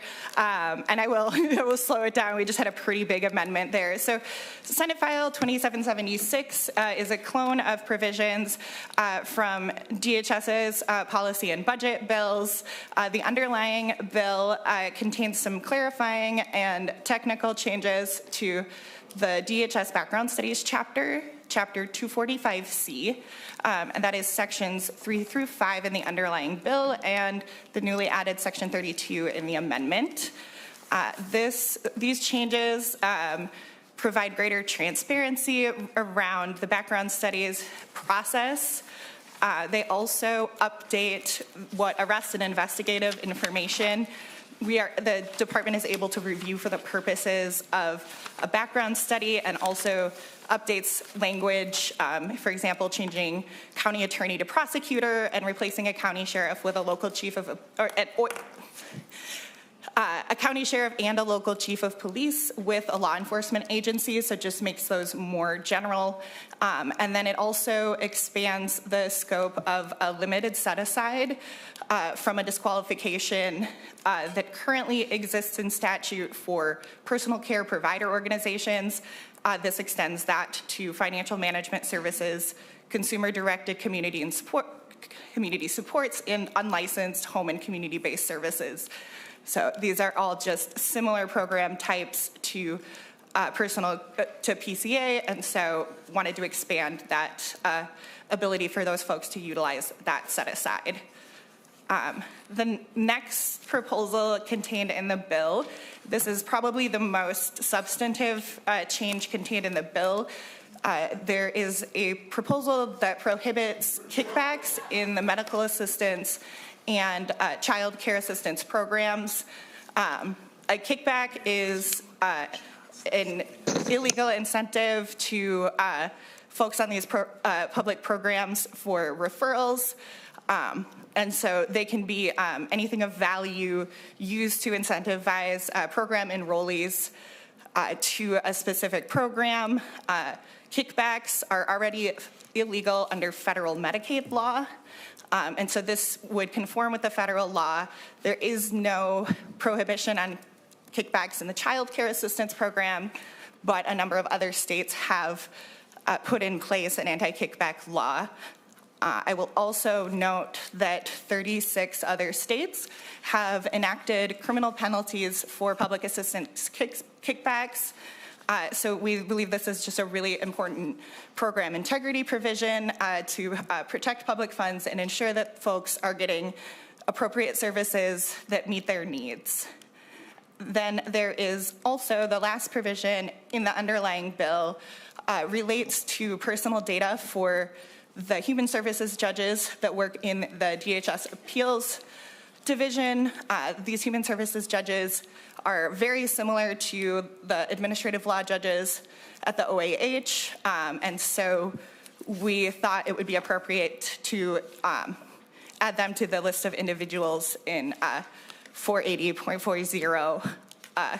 We also, I will note on this provision that about a year and a half ago, we had a human services judge who received some threats due to his job, and it was really challenging for him and his family. They had to temporarily relocate outside of their home, and it was just really upsetting, and we want to make sure that these staff who do have a kind of very public-facing role and are making decisions on appeals cases have those same protections as judicial officials.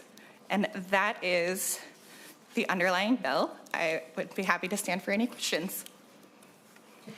Thank you. Can you just point us to where those protections are for the human services judges that you just referenced? Madam Chair, they are in section 8 of the underlying bill.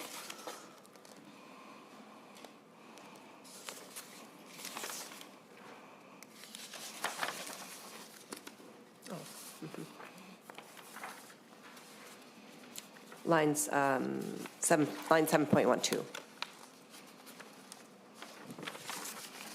Members, do you have any questions about, I guess, the underlying bill or the amendment before we take that up? Senator Limmer? Thank you, Madam Chair.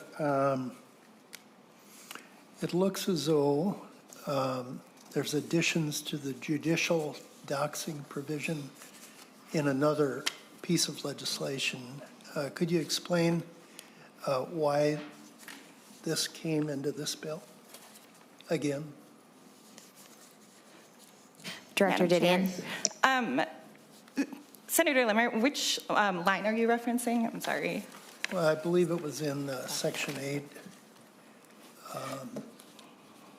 adding judicial official to the judicial doxing provision.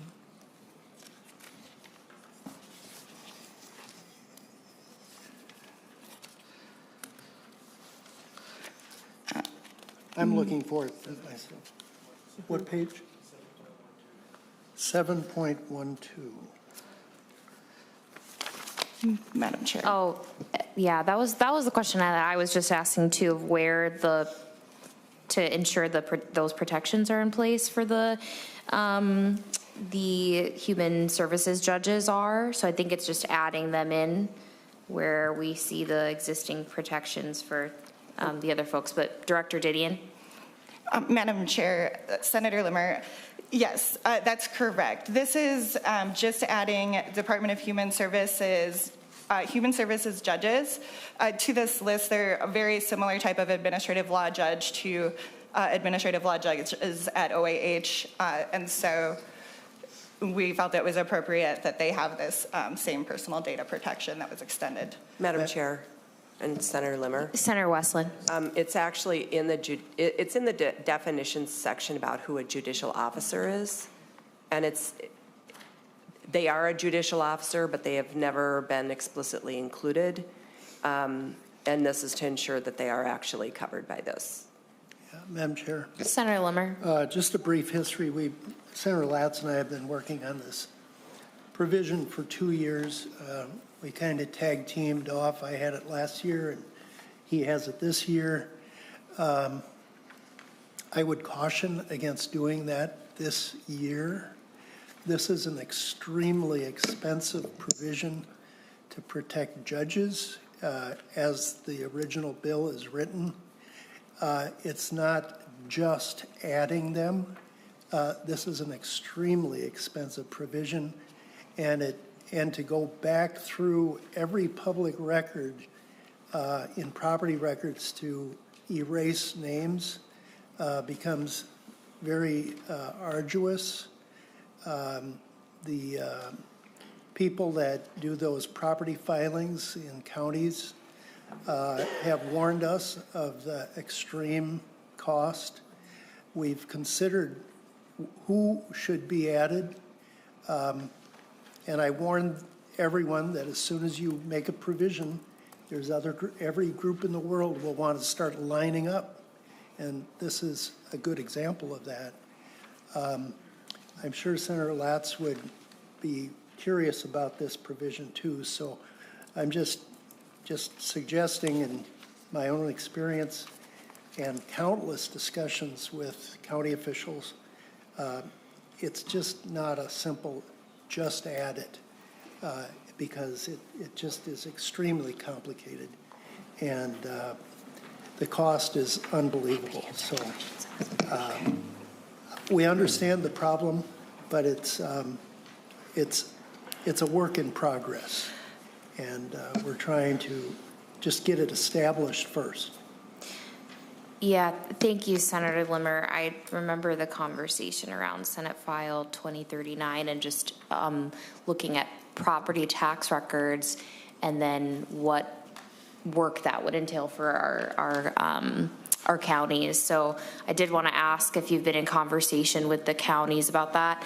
If you can keep that question in mind. And then Senator Kroon, did you have anything to add on this point as well? Okay. Yeah, thank you, Madam Chair. I'm just going to amplify what Senator Limmer just said. The real estate part of it is not yet law, but by adding this into the definition section, the Human Services Appeals Division would be automatically included in that real estate provision if Senator Latz's bill becomes law this year, and that's the really problematic, expensive part. And we're already debating whether it should include court staff. Probably, in my view, can't, because that would make it too expensive and too big. I also talked in that hearing about this very thing, that once we go down this road and include judges, that there are a lot of other people that are going to want to be included in this. And I think this is the first instance of that, but it certainly won't be the last, because there's a lot of other professions and occupations that have the same line of reasoning on why they should be included. I would just caution from a real estate perspective, just adding judges is going to be an extremely heavy lift. And if we start adding more than that, it's going to become unrealistic. The costs will be too high. So I just wanted to add that. Thank you. Christy Gahn. Thank you, Madam Chair. For the record, my name is Christy Graham with the Department of Human Services. And so I just wanted to add a little bit of information about this provision. It comes from our operations area, so Ms. Didion has been graciously carrying it on behalf of other areas of the department. But we have been in discussion with counties to answer the questions. We've heard about some of those concerns, Senator Limmer, and are certainly very sensitive to them. Obviously, this is a major safety issue for us at the department, whereas Ms. Didion mentioned we had the entire Capitol complex on lockdown last fall when we had a human services judge that had threats, had to move them out of their house, take their kids out of school, find places for them to be. So I think, the safety issue is one that you all appreciate. I would say for this particular addition, we're talking about 35 judges. I don't know how many other judges are in scope already in law, but it's a pretty small slice of what we would be adding here, and just wanting to make sure there's equitable protections. Just to follow up to that, Ms. Crom, do you know how many that would be if it included their staff? Madam Chair, I believe 32 staff in addition to 35 judges. So kind of depends if the staff are included in the bill that you're referring to, Senator Limmer, that Senator Latz is carrying. Mm-hmm. And they are included in this bill and then also in the other bill that was being referenced, but it does say retired judges and current employees of. Yes. Senator Limmer. Madam Chair, the underlying bill also includes personal family members, adult children, grandchildren, and that would considerably blow out the numbers that you're giving me. So it's not quite that simple.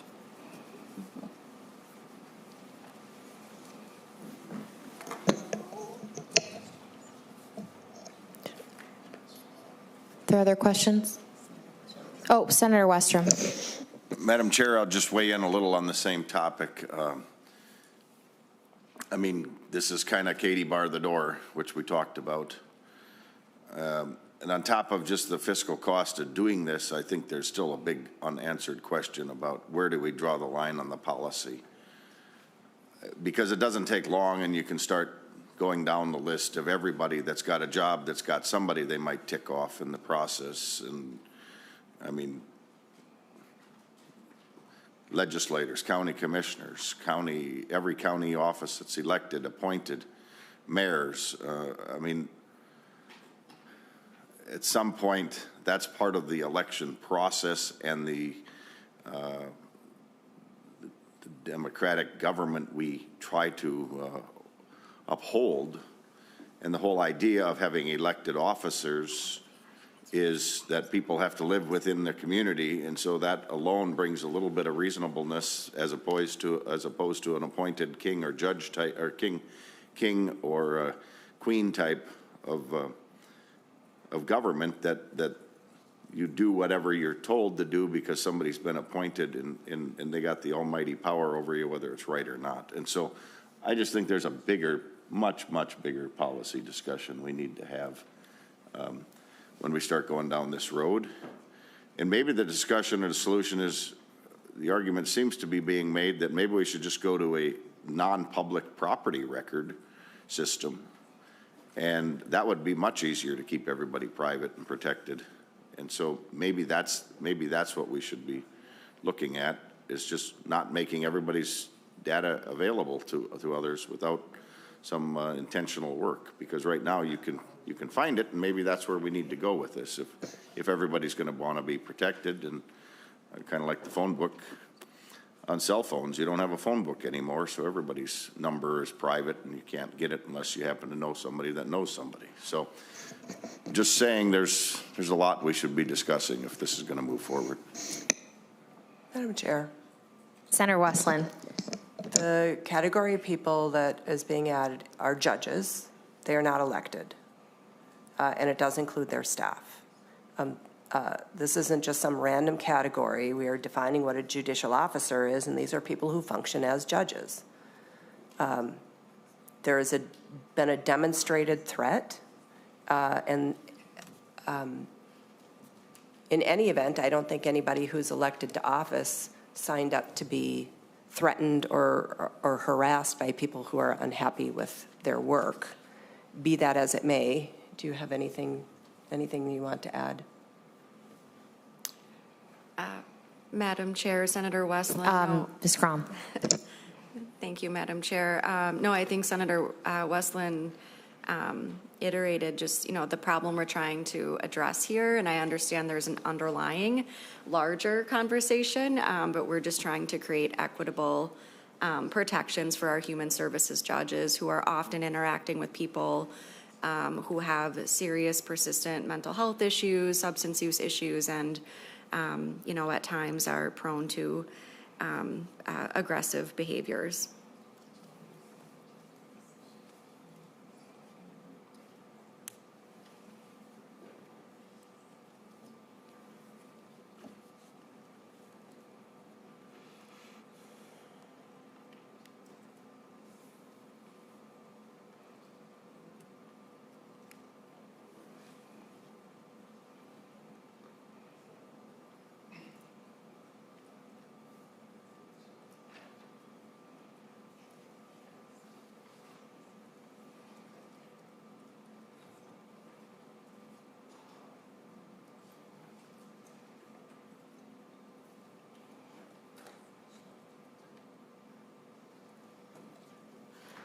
All right.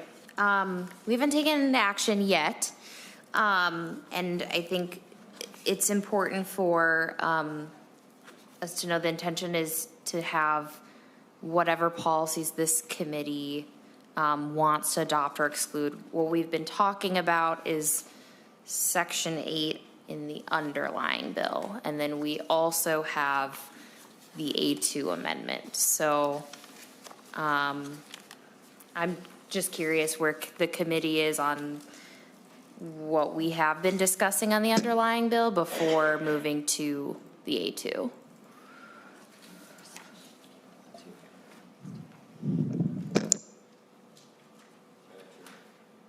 Senator Westrom. Madam Chair, where's this bill moving to, or what's the plan? It's going to be laid over. Laid over. But again, this is like a clone, and so this language will show up in the HHS omnibus, or whichever relevant omnibus it will be, but only what this, the components that they'll include that we have jurisdiction over, they'll only be able to include, what policies we've determined we want to. So again, we've been having a conversation about Section 8, so I'm just curious where the committee is on that before taking action on A2. So, Senator Westrom. If I'm understanding you correct, are you saying the bill might be laid over, but then another committee might take it up as language through an amendment or something else that we've dealt with it, but they can't just bring it up just because we've heard it and laid it over, can they?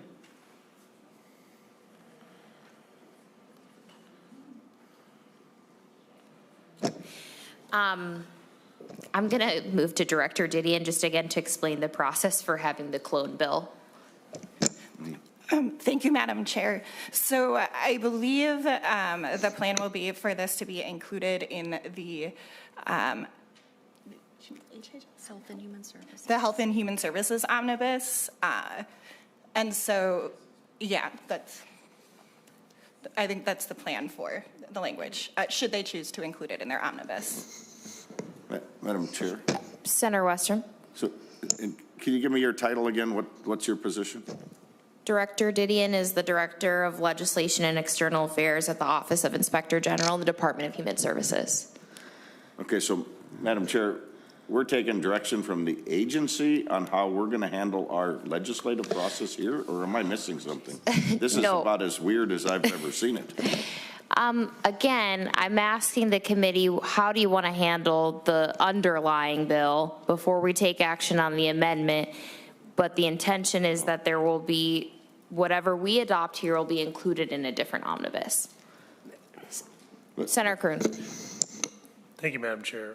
I will bring a motion to strike Department of Human Services Appeals Division in line 7.12.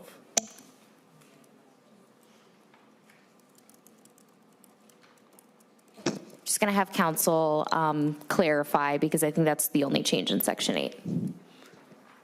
Madam Chair and members, so, yep, that's the only change. So then it would be page 7, delete Section 8.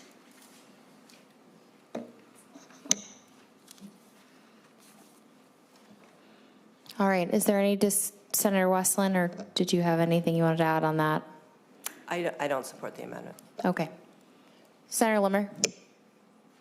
Regarding that issue on the judge doxing issue, quite honestly, I don't think we should make any amendments today. I think it would be better lay this over. I'm really wanting to be respectful of Senator Latz, being the chief author of the provision. Once we get the bill again to consider, then I think we should have a more complete discussion. So I would suggest we just lay it over for now. And the cloning thing, I would hope that we could treat it in the same manner. I think that's fair. Senator Kroon. Thank you, Madam Chair. I understand that, but what I was hearing was that in the other omnibus bill, they were going to put in whatever we did here today, which is the reason why I brought the motion. But if this is being laid over and we have some assurance that whatever ends up in that omnibus bill is going to be reflective of what we do in this committee in the future, then I would rescind my motion or my amendment. But it wasn't clear to me that that was an option, which is why I brought the amendment.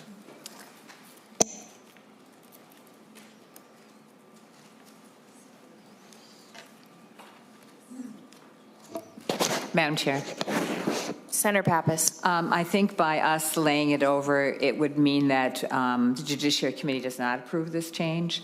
So I think in order for the Health and Human Services to incorporate that, they would really have to come back and have a further discussion with us. Madam Chair. Senator Kroon. If that is the consensus of this committee, I'm happy to withdraw my amendment informally. Yeah, I definitely think there's ongoing concerns about the costs and the impact to the counties. So any changes that HHS wants to make through their omnibus that would impact our committee and that we have jurisdiction over, we've made very clear they'll have to come here to this committee. All right, Madam Chair, with that, I'll withdraw my amendment. Thank you.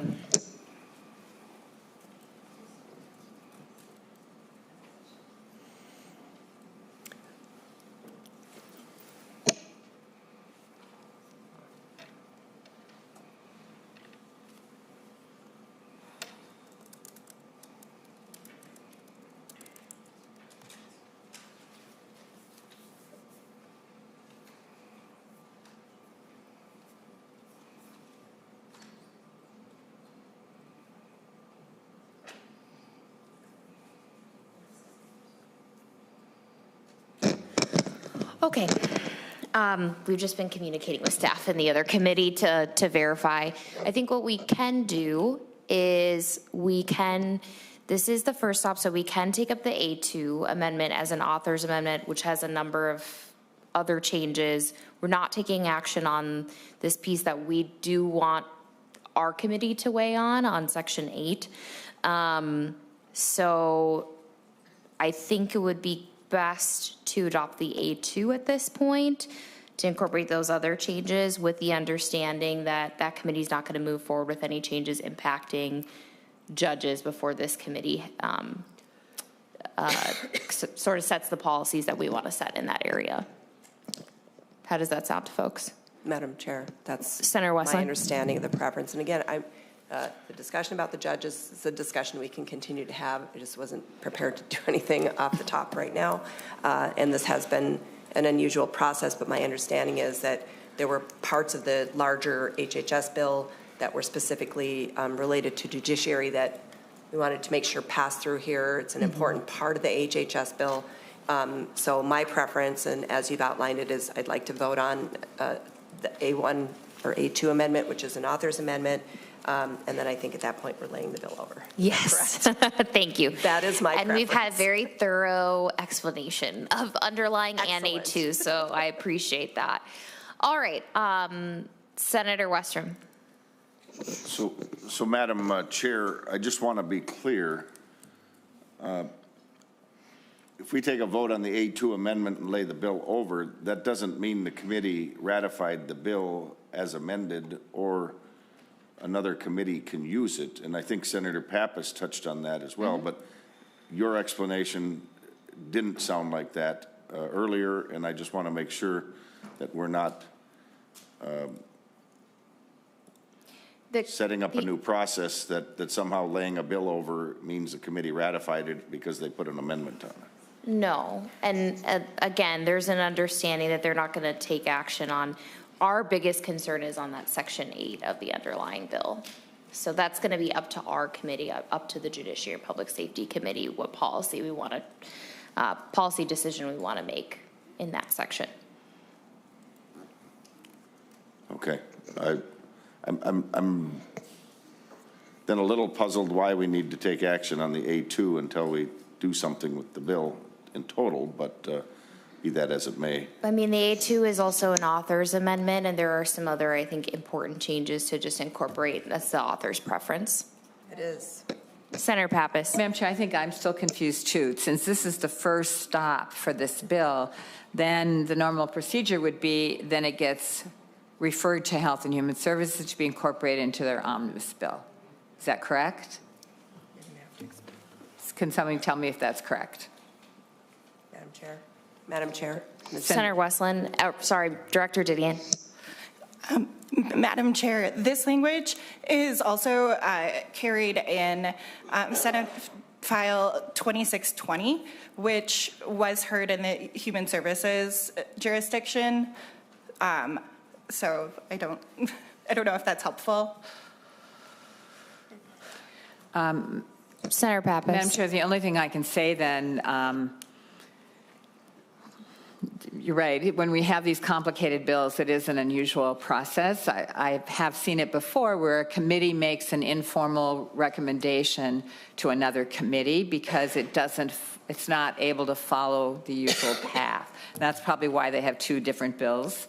So I think we could adopt the author's amendment. I think maybe, and then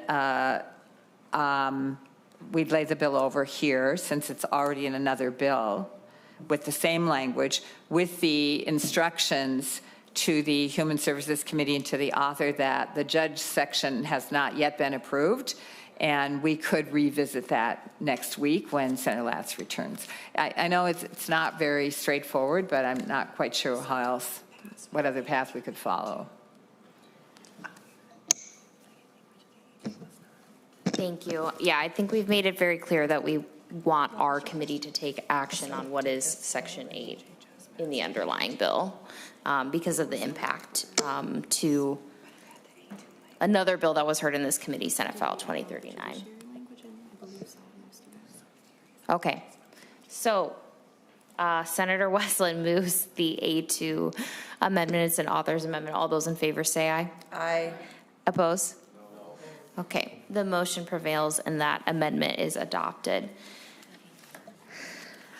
Are there any other questions?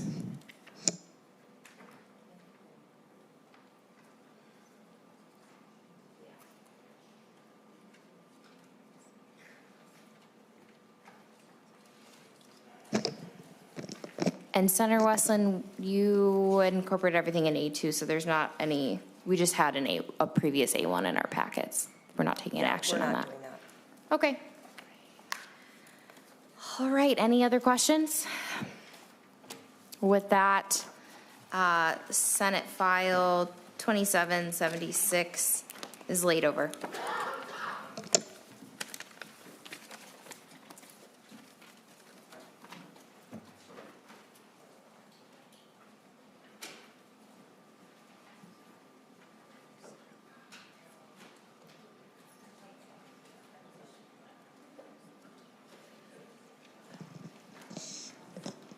We're just getting ready for the other bill. Just need to give some folks some time to get our packets out and bring folks over to the table.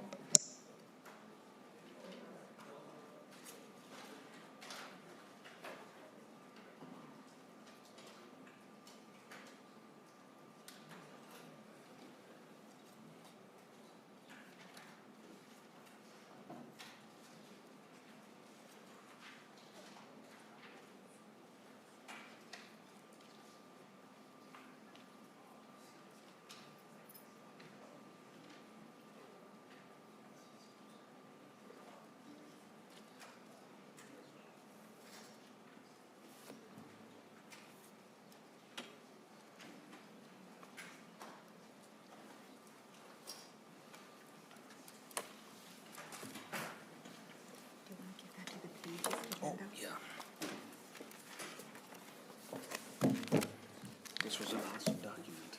Oh, thanks. Did you get one already?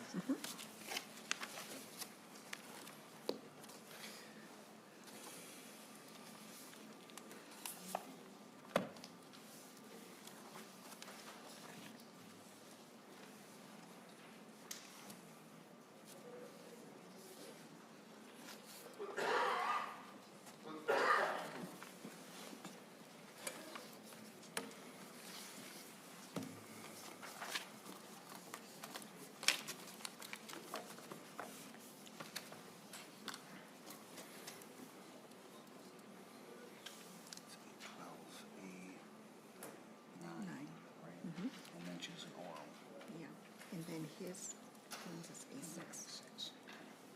Is that the amendment? Is that the A12? Yes. And then, oh no, this is not the amendment. This is the engrossed. Right? Because I don't have just the amendment. You want just that? Do we have the amendment?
Here's the A12, but you probably already have it. I already have it, thank you.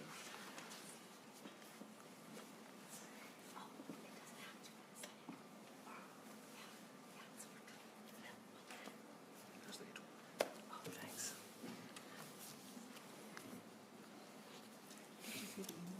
All right, we're taking up Senate File 1750, and Senator Lucero and Senator Barr here to present. Whoever wants to begin.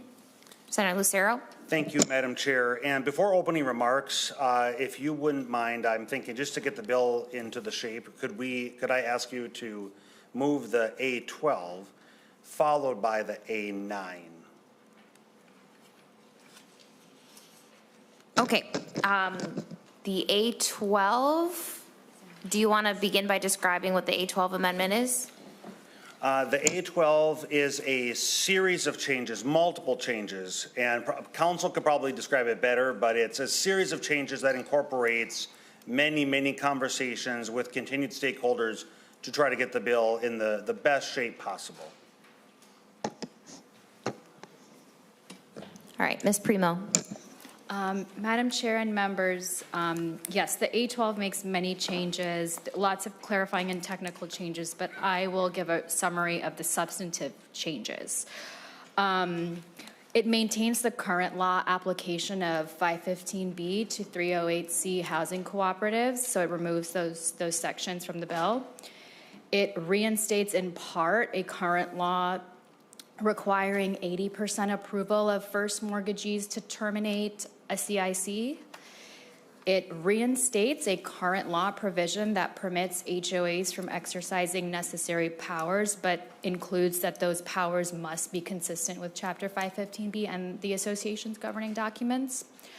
For certain more serious or repeated violations, the amendment permits a CIC to issue a greater fine without a cap. It requires that a payment made by a unit owner be applied to a regular assessment before it's applied to any other fines, fees, or assessments that are owed by the unit owner. It requires all board directors to be unit owners who reside in their unit at least 165 days of the year. It provides that elections for members of the board of directors must occur at least every 3 years. It provides an exception for meeting notice and minutes. It provides an exception for requirements related to meeting notice and minutes for associations that have fewer than 25 units do not contract with a property management company if the subject of that meeting is solely related to property management issues or preliminary budget issues, but not the actual budget decision. It removes limitations on proxy voting so that if adopted, it would maintain the status quo related to proxy voting. It removes a mandatory requirement for associations to provide payment agreements and instead makes it permissive. It permits an association to proceed with a collection action if a unit owner refuses to engage in the meet and confer process that is currently in the bill. It changes a time limitation related to when an association may begin a foreclosure proceeding for certain liens from 180 days and decreases it to 128 days. It increases the attorney fee cap related to foreclosure proceedings from $1,000 to $3,500. It clarifies that sections in Article 2 related to county and municipality ordinances, that those prohibitions do not affect ordinances relating to the maintenance or insurance of private common areas. And it increases the cap on the monetary threshold for purposes of prohibited conflicts of interest from $2,000 to $20,000. And if there are any specific questions about the amendment, I can do my best to answer them.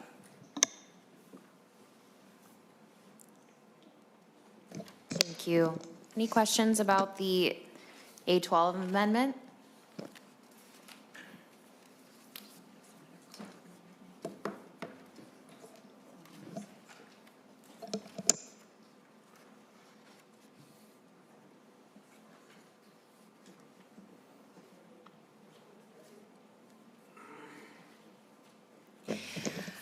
We have, council has a technical oral amendment to also incorporate into the A12. Ms. Primo.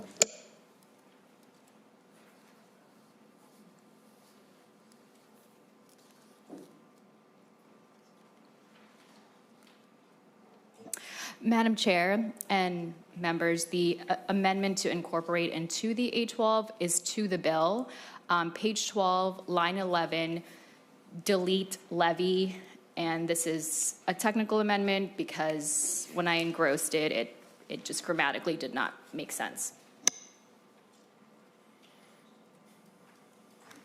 And Madam Chair, I'll repeat it. Page 12, line 11, delete levy.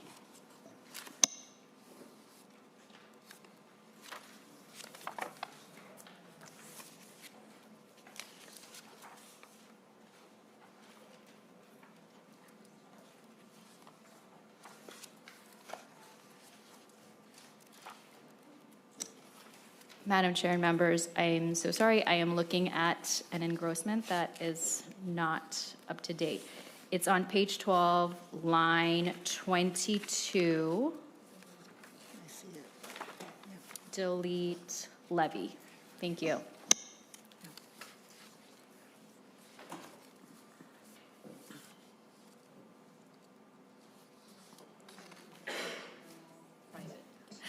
All right, Senator Carlson moves the A12 amendment, incorporating the oral amendment as described by council.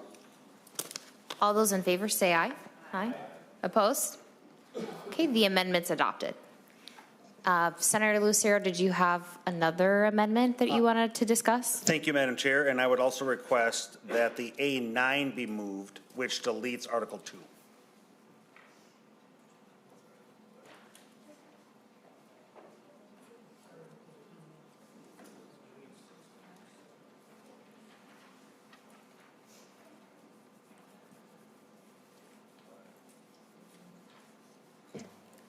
Thank you. And Senator Lucero, can you just remind us the section that's being deleted, why?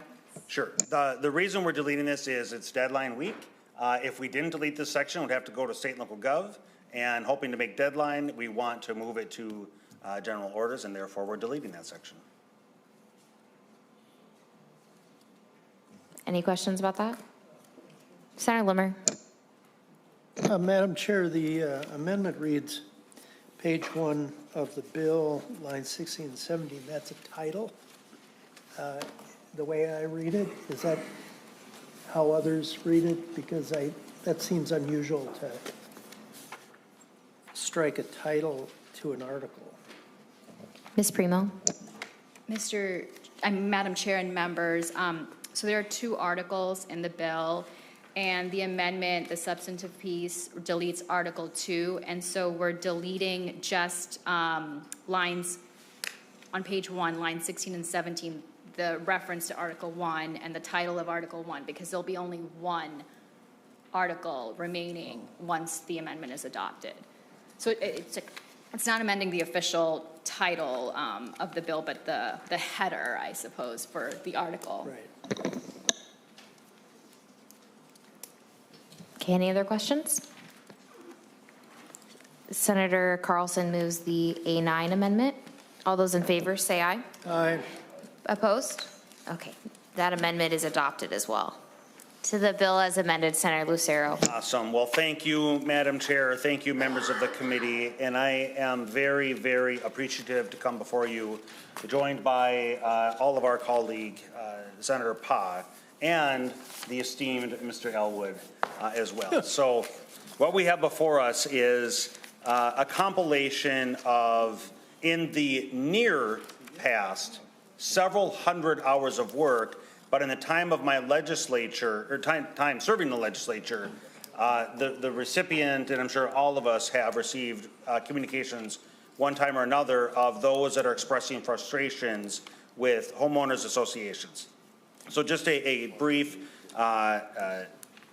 going back in time, last year this legislature passed legislation to form a legislative work group on common interest communities and homeowners associations. That formed last year, and it comprised of 20 members of a broad cross-section of stakeholders related to CICs and HOAs. And of those 20 members, there were 4 legislative members, myself and Senator Pa, Representative Bonner, and Representative Wiklund in the House. And we met 14 times with many, many conversations, and then we had 3, in addition to those 14 regular sessions, we had 3 listening sessions throughout the metro area where people could come in. One of them was up in Maple Grove. People could come in. It was a full house, standing room only at the popularity of this event, where people could come in and give their feedback and testimony. And so what we did then is work group was we produced a report with recommendations on February 1st of this year. And that report had 41 primary recommendations and several dozen secondary recommendations. That report then served as the basis for what we see before us now, which is Senate File 1750.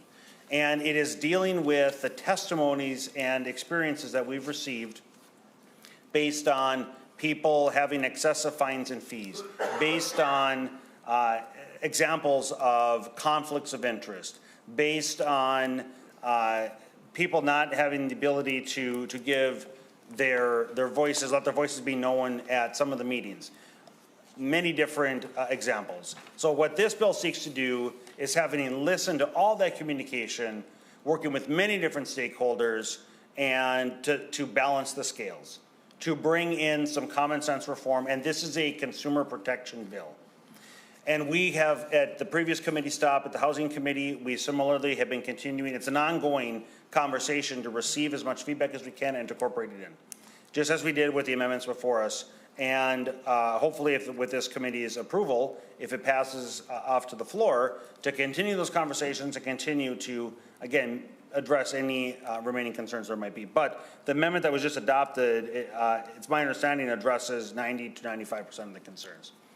There are some areas that I'll just upfront say that I are still wordsmithing to work out, which is, I think it's section 5 of the bill now. It is as adopted or as amended. Well, as amended, it's on.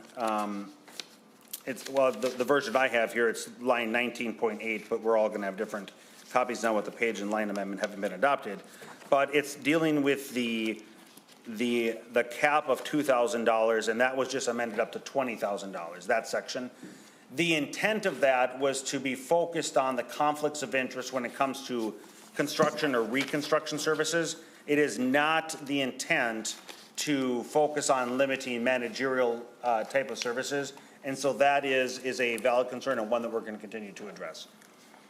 So with that, again, it's been incredible. The stakeholders, bipartisan, bicameral, and the conversations and, to be honest, the relationships that have formed from this have been phenomenal. Again, to empower individuals to bring accountability and transparency to this and to address the much needed reform that Minnesota statutes needs in regards to homeowners associations. And with that, I'll turn it over to my colleague, Senator Pa. Thank you. Senator Pa. Thank you, Chair Oumou Verbeten and members. Minnesota has approximately 7,950 common interest community associations, impacting over 1.5 million homeowners. And some of you may or may not know this, but in 2023, 82% of all new homes being sold in our state were part of an HOA. So I know that some people have said, if you don't like HOAs, just don't buy a house in an HOA. But we know that today, that is not really how it is. With the real estate market and with HOAs being dominant in our state and throughout the nation, it is no longer really an option to not live in an HOA. And so that's really hard when HOAs are self-governed. HOAs wield enormous power, setting rules, levying fines, and even initiating foreclosures. Yet they operate with very little oversight and often without any basic transparency that we would expect from any governing body. This is why this bill is so critical. It establishes the much needed guardrails that ensures HOAs operate with fairness, accountability, and transparency. I just want to be clear that we are not saying all HOAs operate badly, or that all HOA board members who are really volunteers have bad or ill intent. I truly believe that our HOA board members are dedicated volunteers who want to genuinely serve their community.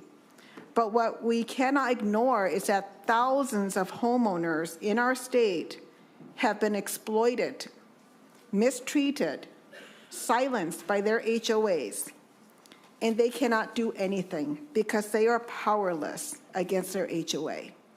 And as a former city council member in the city of Brooklyn Park, I will tell you the number of things that have come up to our city council about our HOAs, and the only thing we can say is that HOAs have their own governance, and we cannot get in the middle of it.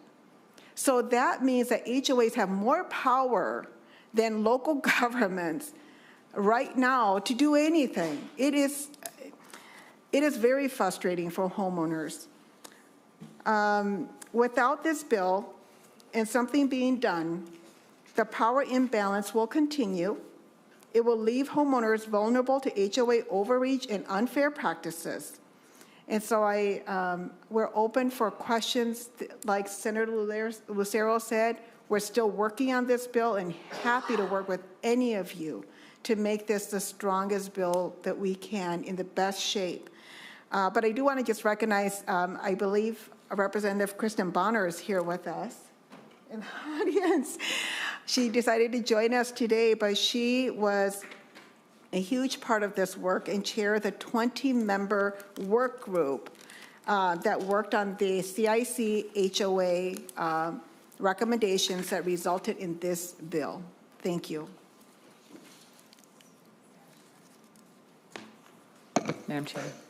Senator Pappas. I just wanted to thank you, Senator Lucero, Senator Pond, Representative Boehner, for all your hard work on this bill. I live in a condo in downtown St. Paul, and I'm living in the horror of an HOA. That's like living in a small town. We have 284 people who live in our building, and right now the board, they frankly don't even know how to follow Robert's Rules of Order.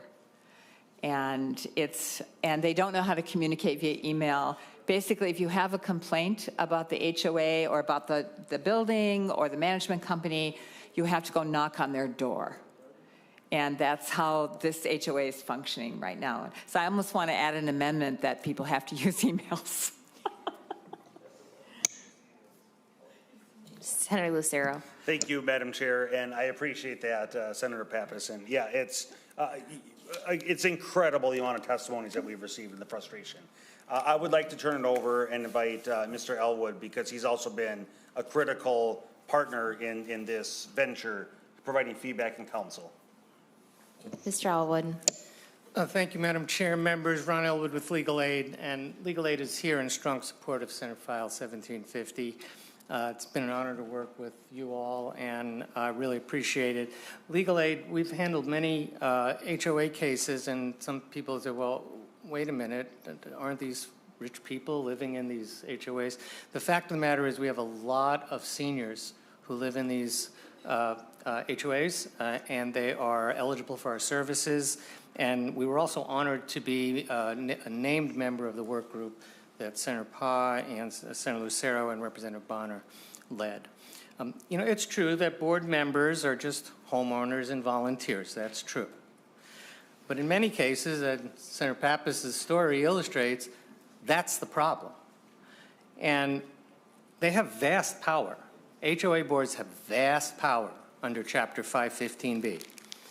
And they are not overseen by any government agencies.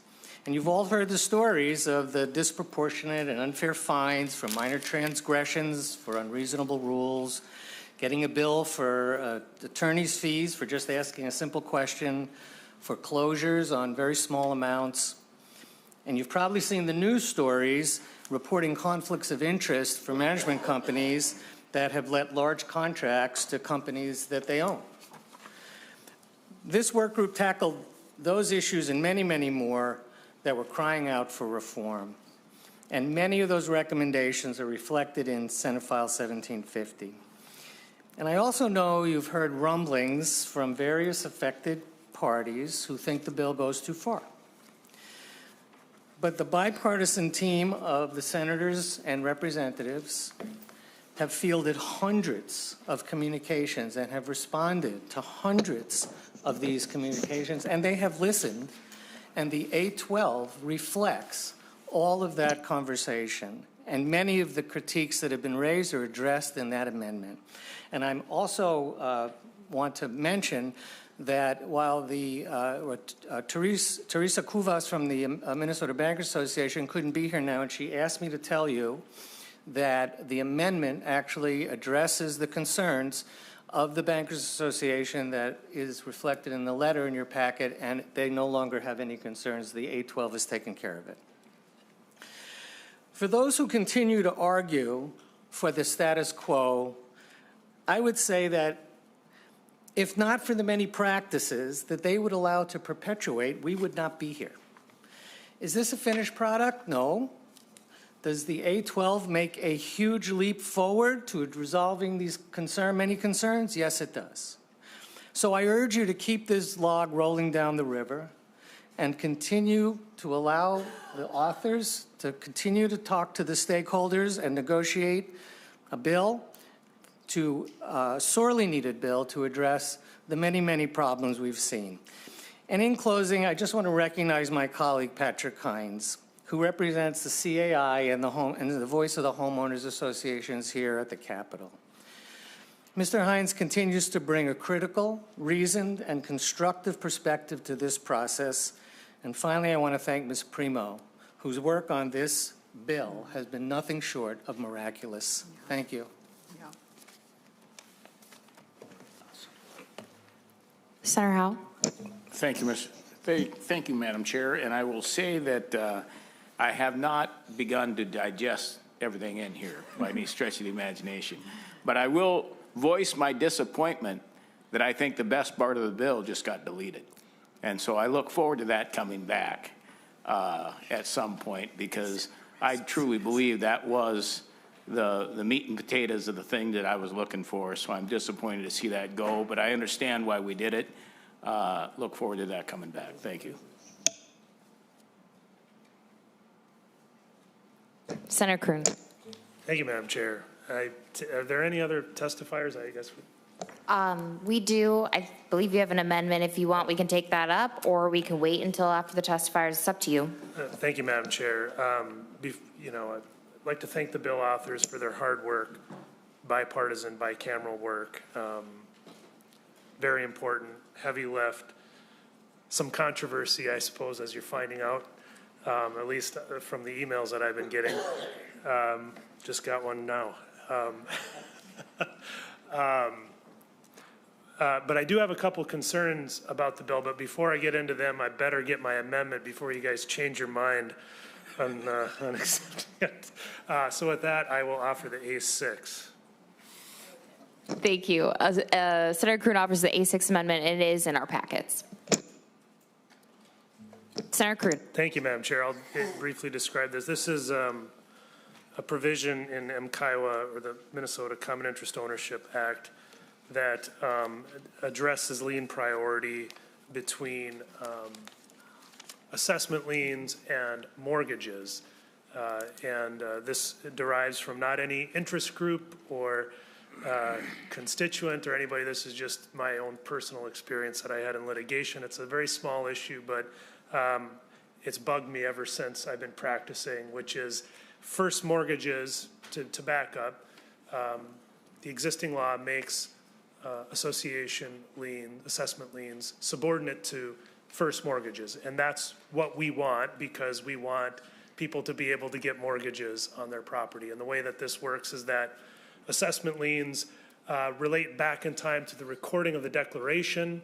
And so if you didn't have that subordination agreement, the association assessment lien would have priority over everything that came after that, and people wouldn't be able to get financing. So that's good. The problem is that first mortgage is not defined in existing law. And as people may or may not know, probably most people don't know, a first mortgage is not a static term. Normally it's whichever mortgage is recorded first, but it's not really that simple, because there can be a subordination agreement that is recorded that switches the order. Let's say a second mortgage accidentally gets recorded before a first mortgage. The parties recognize that, they record a subordination agreement to change the order, or maybe there's litigation and a court has to get involved, and a court makes a determination that no, this subsequently recorded mortgage is actually the first mortgage. So what my amendment does is just simply add a definition to what a first mortgage is, to make it clear that it's not a static term, that it's first in priority, whether by operation of law, meaning a court order, or a properly recorded agreement, which would be commonly a subordination agreement. that's all my amendment does. I think it provides clarity to that small little slice of law that's out there that leads to unnecessary litigation, in my view. So I offer that for your consideration. Thank you. Senator Lucero, Senator Pa. Thank you, Madam Chair. I appreciate Senator Kroon bringing this in advance, and as he articulated, he's got personal experience. It sounds very reasonable to me. With that, Senator Kroon moves the A6 amendment. All those in favor, say aye. Aye. Opposed? Okay, the amendment's adopted.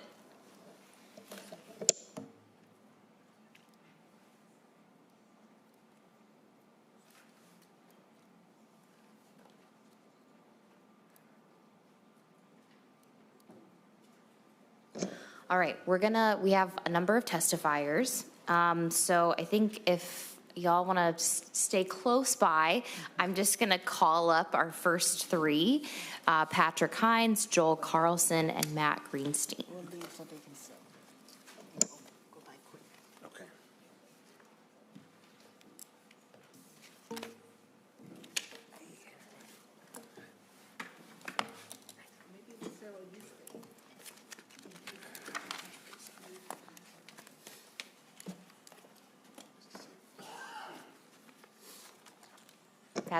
Patrick Hines, you can begin. Thank you, Madam Chair and members. For the record, my name is Patrick Hines from Messerly Kramer, representing the Community Associations Institute Minnesota chapter. We represent the interests of everyone associated with HOAs, from residents to board members, property managers, attorneys, and contractors, really everyone who interacts with HOAs. I want to thank, oh, you're not, sorry. I want to thank Senator Lucero, who has moved from the table, and Senator Pa for working with us and fielding a lot of questions and concerns. We really do appreciate that. I would say, just to make a couple comments as an opening, as Senator Pa mentioned, there's 1.2 million to 1.5 million people in Minnesota living in an HOA. So I think that's important perspective, because while there are complaints that have been made to legislators, and I don't doubt the veracity of them or question how important they are to people, when we're talking about 1.5 million people, the number of complaints are a pretty small percentage of the people who are living in HOAs, most of whom are living and doing pretty well. I don't think that residents of HOAs are powerless. The boards are elected members. They are your neighbors and residents, and they are required by law to be elected. They have rules to follow, and while at times they may miss the mark, I think for the most part they are doing their best. And 515B Kiowa is full of protections for residents from the time when they're considering purchasing in an HOA to their entire existence there. So that doesn't mean things can't be changed, but I do think it's not quite accurate to say that people are powerless or that HOA boards are all powerful. This bill is really big. Mr. Elwood made some very nice comments. I'm glad I got time to stop blushing from his nice comment about me. But we've spent sometimes 18 plus months working on language that's 1/10 the size of this bill. So we have always strived as an organization to try to do our best to come up with something that makes sense. I think this bill, frankly, would benefit from prioritizing and an identification of the top 3 or 4 items so we could really make sure they're done correctly. I've also been in this committee earlier this session testifying in support of the ombudsperson bill. I just want to say again, I think that's a really good idea. It has broad support by all parties, and that would create or begin to create a system where residents could go to an ombudsperson to help resolve these problems, which I think is a far superior way than having people try to come to the legislature and asking you to make decisions about whether an HOA should be able to limit the number of commercial vehicles parked on a street or any of the other issues that you've heard of.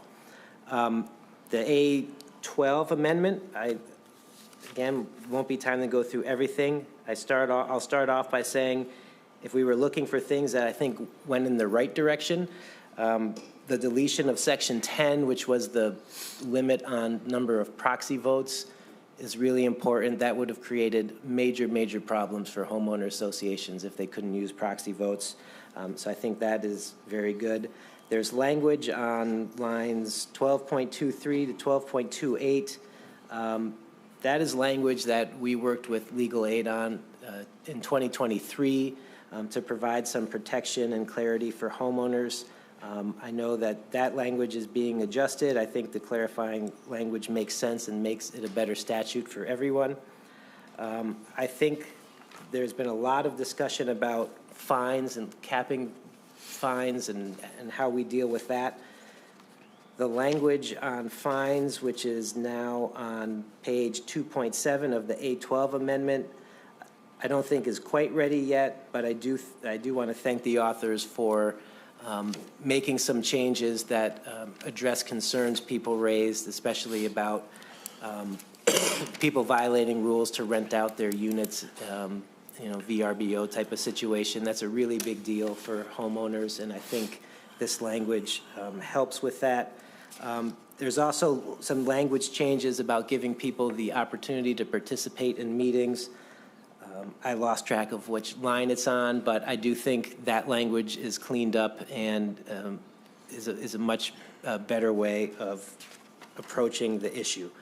And Mr. Hines, do you have anything that you have remaining concerns on in the bill? Oh, yes. I won't, sorry. And I just want to keep us moving. Yes, and I've got other people here who can testify to that too. I will point out one that I had on my list, and then I'm sorry, I'm going over my 2 minutes, but it creates an arbitrary and capricious standard for board members to meet. I don't think that is an appropriate legal standard to apply to homeowner association boards.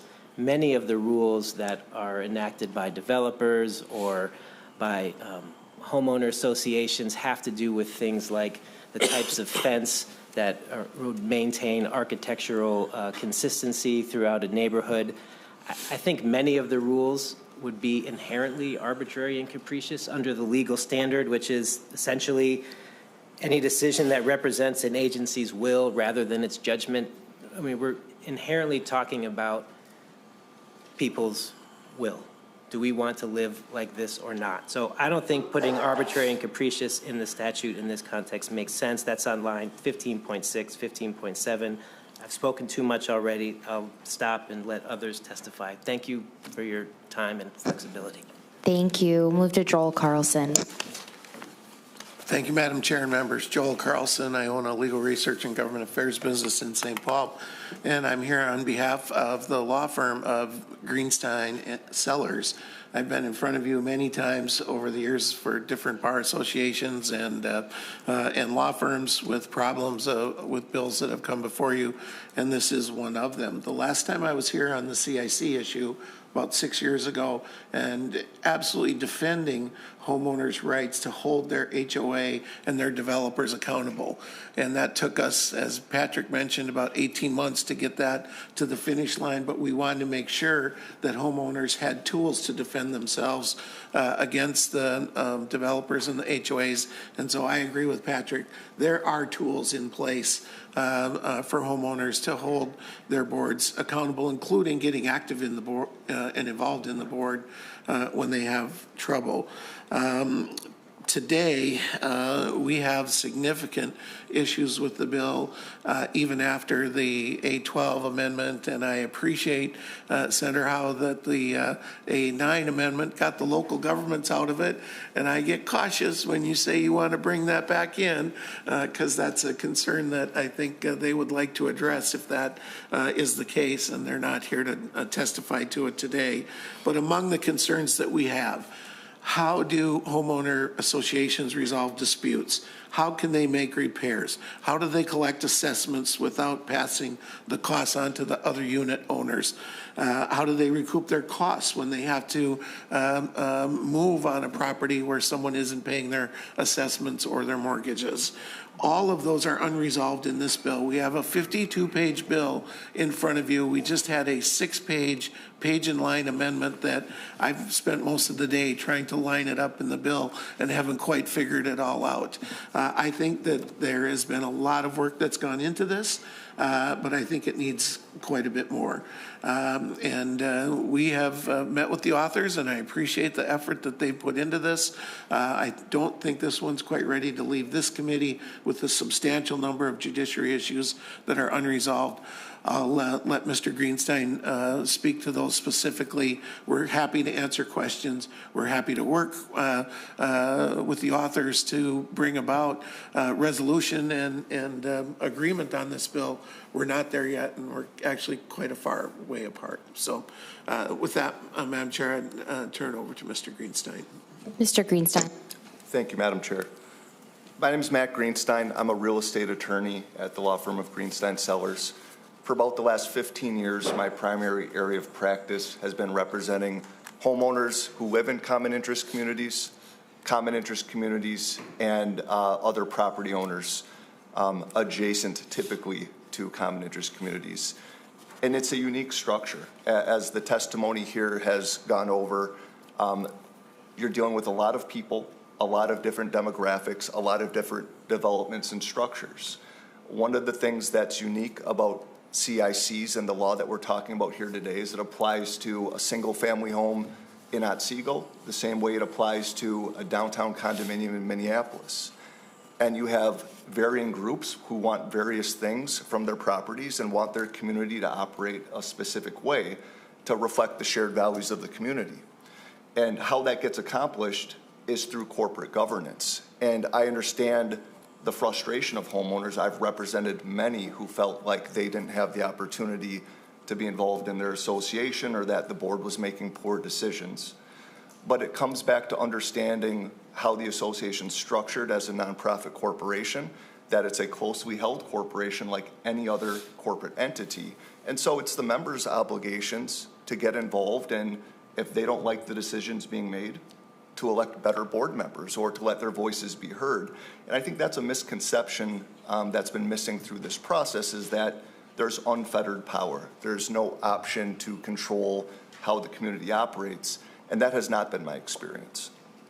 The reason I'm here today opposing the bill is because I've had significant concerns relayed to me from clients, from homeowners, from board members about how broad the bill is and how many changes it's addressing. This is a very comprehensive proposal that addresses a multitude of different areas of the statute and is going to have a dramatic impact on millions of homeowners in Minnesota. This is not something that I think is appropriate to have move forward, only to find out a couple years down the road there's some issues and we need to go back and fix things, because it would dramatically impact many homeowners in the state of Minnesota. The biggest concern that I've heard and that I would echo is that while the intent is to create home affordability, to lower costs, I think a lot of these provisions in practice will do the opposite, and they'll raise costs to the entire community. The biggest issues facing CICs, and what I attend the most meetings about, are how to fund operations, how to cover increasing costs of insurance premiums, how to cover the cost of a major project or deferred maintenance that needs to be done. And I attend meetings with the entire membership, and we talk about the issue facing the community. We talk through it, we decide what are the funding options, how are we going to get through this as a community. And I think looking at how this is structured, it is going to impair the association's ability to operate and fund what it's legally required to do. And that's provide services for all homeowners who live there. And it's important services that allow retirees or disabled persons or people who are snowbirds to make sure that they have their property maintained if they're not there or not able to do it. In many communities, the association is paying the bills and the water and sewer and the electric and the heat, and it needs funds collected from the other homeowners to operate and to make sure that the services it's legally required to provide, and frankly, the reason it exists is to provide those services, can be funded. And the funds can only come from homeowners. And I understand the concern with foreclosure. And I understand the concern with wanting to make sure that there's not a punitive process in place. but the language that's being proposed is passing the costs on to the rest of the community, which my clients believe is not fair. If you look at the language that's being amended in section 3-115E, where it's discussing the ability to assess back attorney's fees incurred in collection of past due assessments, that's kind of a misstatement, because later on the attorney's fees for foreclosure are subject to 582.01, which is the mortgage foreclosure statute, which would essentially limit or prohibit an association from collecting any attorney's fees in collections, meaning if an owner's not paying, there's really no cost-effective way to collect that money. The money's going to have to be paid by the other owners who are paying. I would also point out, for reference, last legislative session, there was an amendment to section 3-116 that allowed an owner to reinstate an account in foreclosure without having to pay any attorney's fees or costs. And that allowed owners to reinstate, to make sure that the foreclosure process was stopped, and give them time to pay back those other amounts that were incurred by the association. That's a valuable protection. And what we're doing here is essentially preventing an association from ever being made whole, which is going to be problematic. There's additional... Just going to ask you to try to wrap up your testimony. Well, let me jump to two other items then, please. Thank you, Madam Chair. One of the other things I think will negatively impact communities is the prohibition on the right to contract. And this has been addressed through a conflict of interest heading, but it's not about disclosure. It's not about transparency. It's not about making sure that the board's making good decisions on who they're contracting with. It's just an outright prohibition on contracting with any entity that has any affiliation with management, which I think is misguided. Many communities rely on their management company for emergency services. Management companies have contracting affiliates that work and know the properties, know the board, know the homeowners, and have been providing services for decades. So what we're doing here is prohibiting the right to contract and essentially taking away the freedom to contract and letting the market dictate who the associations choose to provide these services. And the state is saying you can't contract with these certain parties. I think that's going to increase costs, and it's going to lead to vendors being used that aren't quality vendors or don't have an ongoing relationship with the communities. I've dealt with that firsthand many times. There's also several provisions that are just going to make procedures inefficient and difficult for owners to serve on the board. We're already provisions related to having hearings related to fines, the additional meet and confer hearing, additional requirements to sign off on annual reports and provide additional information directly from the board to homeowners, and kind of an unstructured process for how board meetings are supposed to operate and how amendments are supposed to be done to the governing documents, which I believe conflicts with other language in the same statute about amending the declaration. I think there's just a lot here. I think it's confusing for my clients. It's confusing for me as a practitioner. And does that conclude just the specific pieces that you had concerns about, or did you have any other pieces of the bill that you wanted to make us aware of? Thank you, Madam Chair. Could I address one more point? Yes. The last point I'd like to make is that in about 3 or 4 sections, there's language added regarding the right to dispute, the right to contest. There's additional language about owners being able to get damages under 515B4-116 anytime there's a violation. It's a $1,000 statutory damage provision. And I'm concerned that unintentionally this might actually just lead to more litigation, to attorneys seeking that statutory damage and having a claim to attorney's fees. Similar to the Fair Debt Collection Practices Act, a lot of unsubstantiated claims against associations, which will lead to more costs, higher insurance, and more attorney's fees being incurred. I think some of that language could be better tailored to actually focus on the community addressing things administratively instead of through litigation. Thank you, Madam. Thank you. And you can hang tight nearby, but we're going to bring up the next set of testifiers, Sarah Basso and Brock Cohen.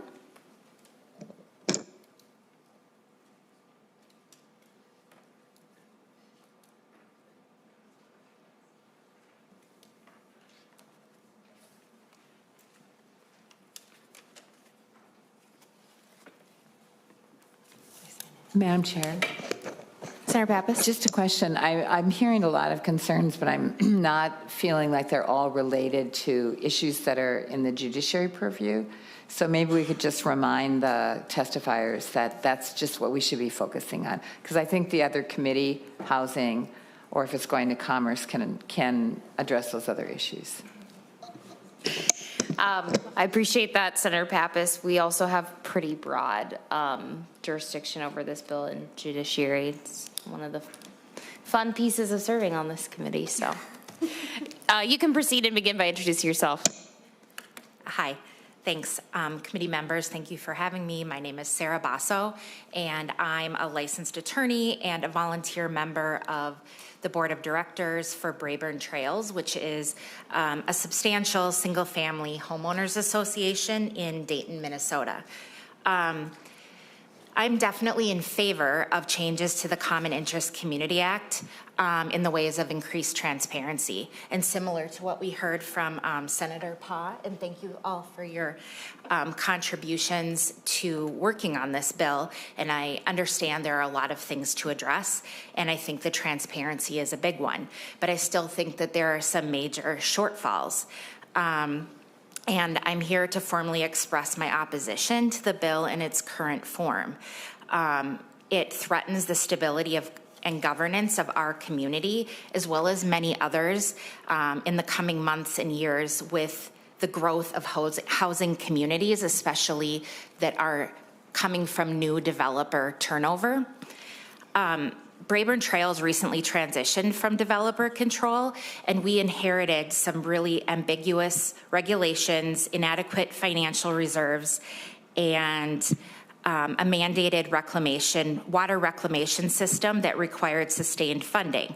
As a homeowner, I selected this community in part because of its established bylaws, which I carefully reviewed prior to purchase. Yet, this bill would permit a small quorum, potentially as few as 10 owners, to repeal these bylaws at a single meeting, undermining the interests of 256 households. Additionally, this bill restricts the board's contracting authority, and in some instances, it would jeopardize essential services such as snow removal, infrastructure maintenance, and then at the same time, a $15 late fee cap fails to ensure timely assessment payments. This places an inequitable burden on compliant owners who form the majority. Post-turnover, our board is working diligently to clarify rules such as those governing rentals and rebuild financial stability. However, this bill's meet and confer mandate imposes an impractical obligation on volunteers like myself, risking personal liability without sufficient support. Similarly, capping foreclosure fees shifts unrecoverable costs to the association and necessitates higher assessments. The requirement to evaluate owners' financial circumstances introduces subjective ambiguity and invites legal challenges that we are ill-equipped to address. My final point is that the bill's cap on fines for community violations to not exceed $100 for a single violation and then capped at $2,500 with other fees is short-sighted. As a master association managing quite a lot of common areas and properties, we are tasked with maintaining those areas and having a fiduciary obligation to the association to act in the best interest of the association. Consider a homeowner whose actions result in $5,000 worth of property damage. Under this bill, we could recoup only a fraction of that cost. In this instance also, the association, which is funded by regular dues and special assessments, will need to recover the repairs to the property, essentially holding the entire community financially responsible for the actions of one party. This provision of the bill conflicts with our obligation to maintain fairness and transparency, turning a well-intentioned fix into an inequitable burden. While hard work has been done in drafting this bill, I don't think we have it quite right yet. I respectfully urge the committee to reject Senate File 1750 is drafted, and to engage again with stakeholders, board members, homeowners, and experts to craft a balanced solution.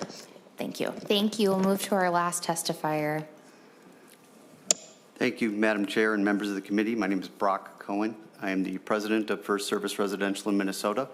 I'm speaking today on behalf of not only the property management companies that help manage HOAs, but also board members and the clients and the residents in the communities that we serve.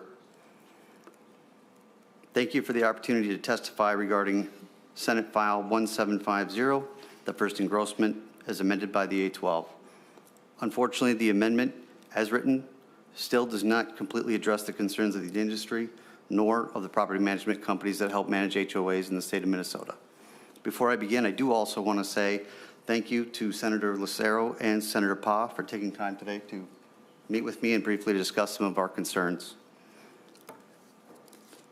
HOAs come in many sizes and shapes. They're managed by different companies, self-managed, some take an a la carte approach, all of which we help to endorse, and we believe in some of the components and pieces of the bill before you. The advantage to an HOA board and homeowners throughout the consolidation of services through the offerings of management companies with their extended services and/or ancillary services as offered by construction and maintenance services is something that we pride ourselves upon. The ability to offer those services to our customers not only enhances the quality of said services, but also helps contain costs for homeowners associations. There are distinct advantages, again, to the homeowners and the management companies by being able to offer these services in the communities that we serve to ensure work is being done satisfactorily. Our companies also offer up services of other vendors that are also, that we make sure that are also qualified and insured properly to perform those services should it not be our company, of which we also believe in the opportunity for homeowners associations to choose any vendor of their liking, so much so that we do not require that in any of our management agreements that we offer for our clients. Further to this point, any offering of services inside of our maintenance and construction divisions actually occurs through separate agreements that we draft and we execute with those homeowners associations. I know this isn't true for all of us, but we do believe in transparency, and we hope that that does get addressed through this bill. First Service actually requires multiple bids for anything over $3,500 for services that are performed inside of a community. This isn't true for all companies, but it's true for ours. We offer this because we believe in fairness and equity in those services that are being offered, and we want to ensure that quality, again, is upheld. Prohibiting companies from offering these ancillary services will effectively shut us down. On January 1st of 2026, we will effectively no longer be able to operate. That will affect the livelihoods of thousands of people that work in this industry and have a ripple effect beyond just property management companies serving HOAs. As you've heard today, there's other components of HOA management companies that support bills such as cannabis, pets. There's other things that have been brought before you today that we touch and we help educate and train board members on and help regulate those communities that we serve. Without us, if we do cease to exist as of January 1st, 2026, who will help educate and train those boards and address the very thing that we're trying to address with this bill? Please assess this bill carefully. We request and appreciate and invite your willingness to look more closely at our industry, but please take time to fully identify the consequences of the changes being proposed today. Thank you for this opportunity to share my experience with the residential association management company industry, and thank you for your public service. Thank you both for your testimony, and you can also just hang tight, but I'm going to ask the authors to come back forward.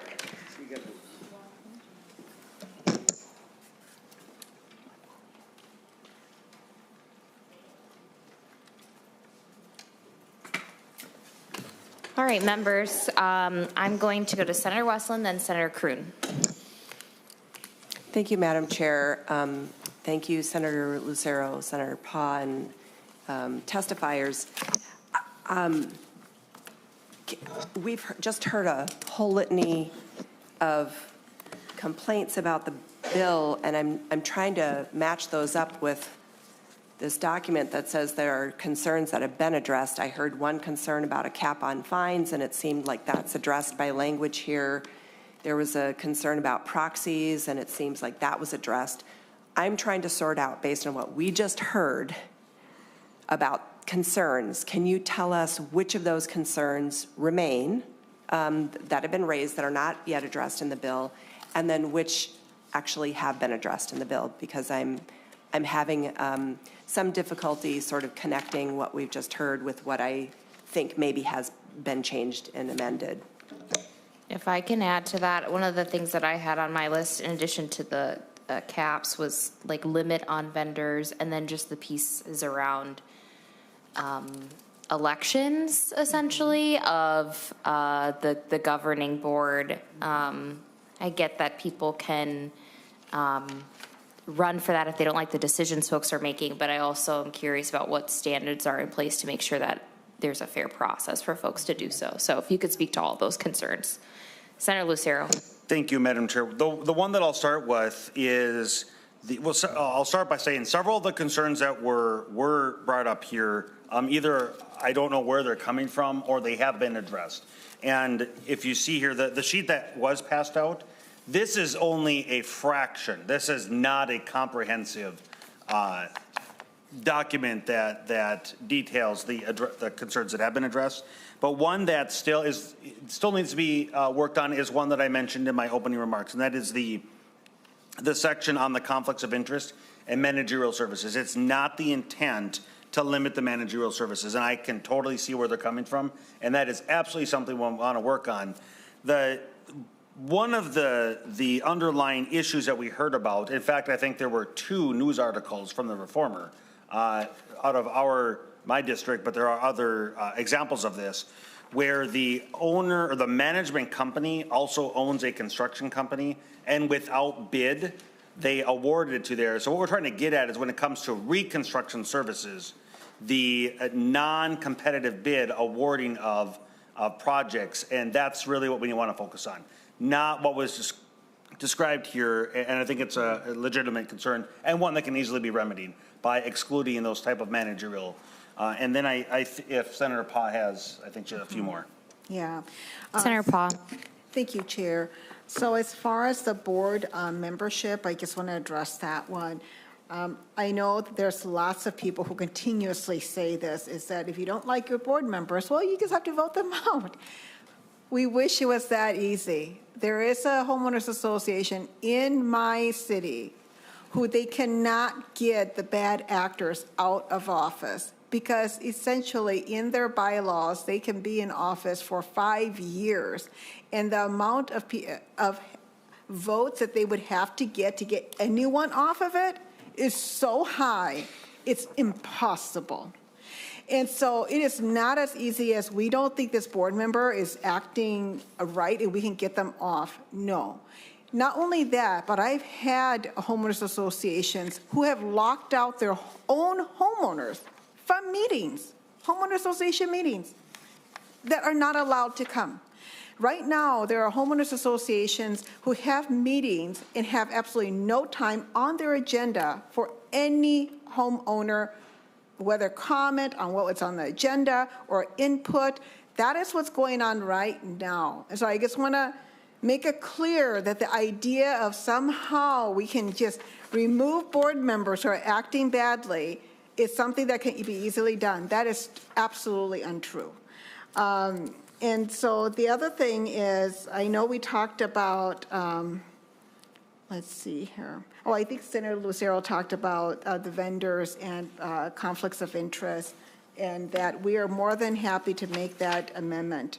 The other thing that was talked about much is that this bill would discourage volunteers to be on the board. And they would raise costs for associations because now they have to abide by all these new rules. The other thing that was brought up is that now there would be a burden for those boards to be in compliance. But the reality is you're talking about a homeowners association that controls the lives of people that live in that homeowner association, and there is absolutely no oversight. and rules that right now govern that. And so they have a lot of power to operate however way they want. And so when board members become a board member, they have the understanding that just because I'm volunteer, I'm just another homeowner volunteering, doesn't mean that relieves me of the duty of communicating with homeowners what's going on. Does not mean that alleviates my responsibility to actually address a concern or a dispute about a huge fine someone's getting. So right now there are homeowners associations where homeowners are getting fined for putting their trash out longer than it was supposed to be, a couple $100. And when they go to dispute that, there is crickets. No one will speak with them. They can't get a board member to speak with them. There's nothing they can do. And if they don't pay that fine, fees go on top of it. And if they want certain information from the bylaws, their attorneys are involved to answer that question. And then now they're being assessed those attorney fees for answering that question. Again, it just goes on and on. I just want to be clear that a lot of the things that are being addressed or put out there is things that we would expect from any governing body when we live in that, is that there be some transparency, some communication, some way to dispute, some way to communicate with board members if there is an issue. Thank you. Senator Lucero.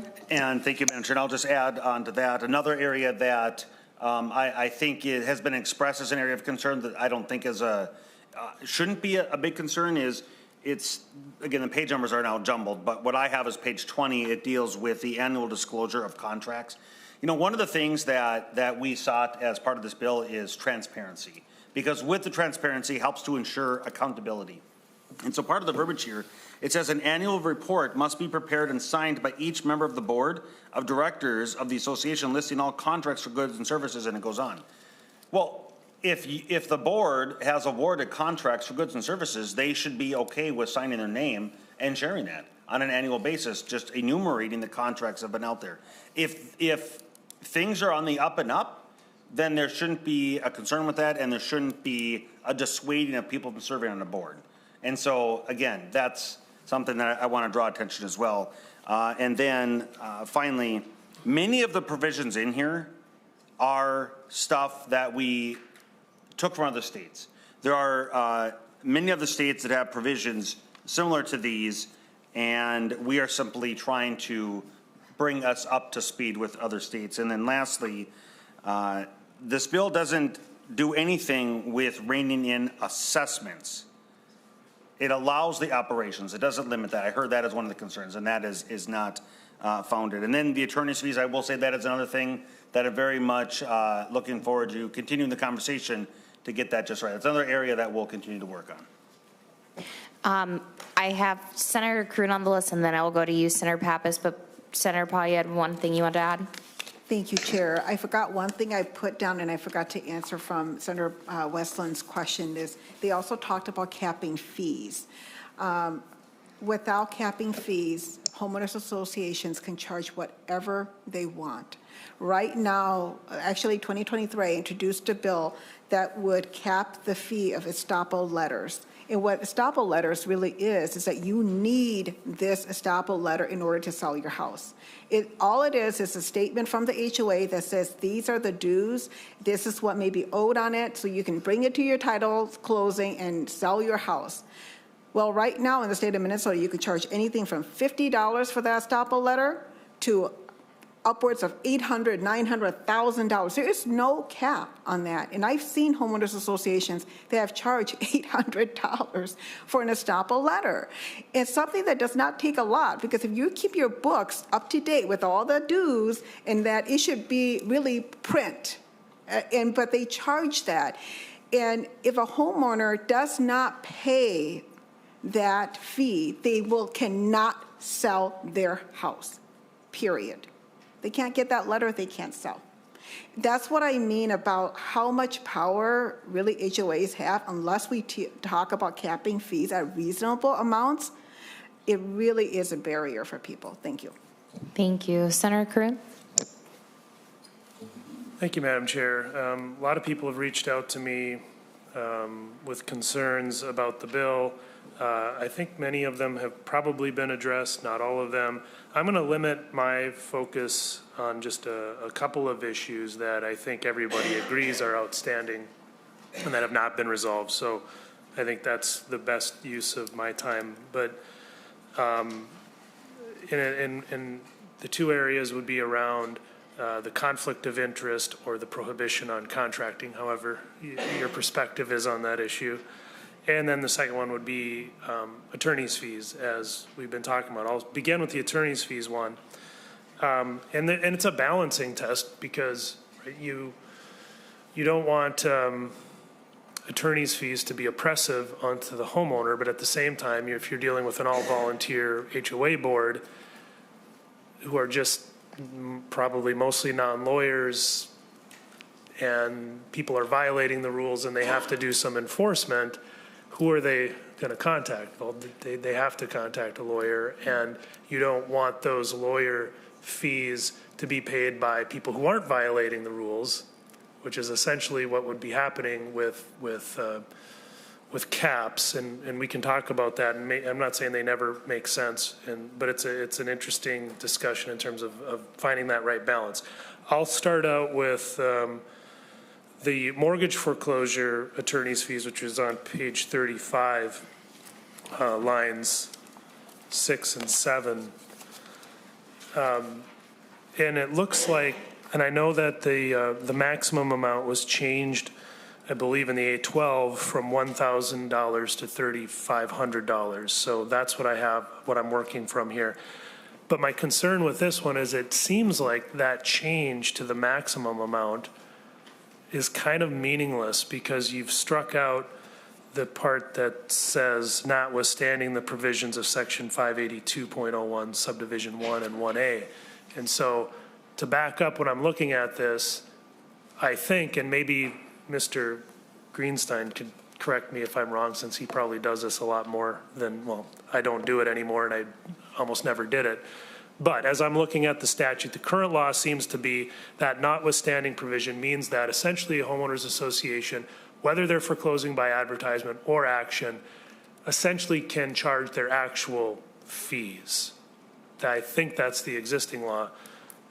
And maybe you could say, well, maybe they should be subject to some of this, the contractual fees here. But in this change here, it looks to me like you're left with the contractual fees that are set forth in 582.01 subdivision 1, which is a fee schedule based on the principal amount of the mortgage, because it's a mortgage foreclosure statute.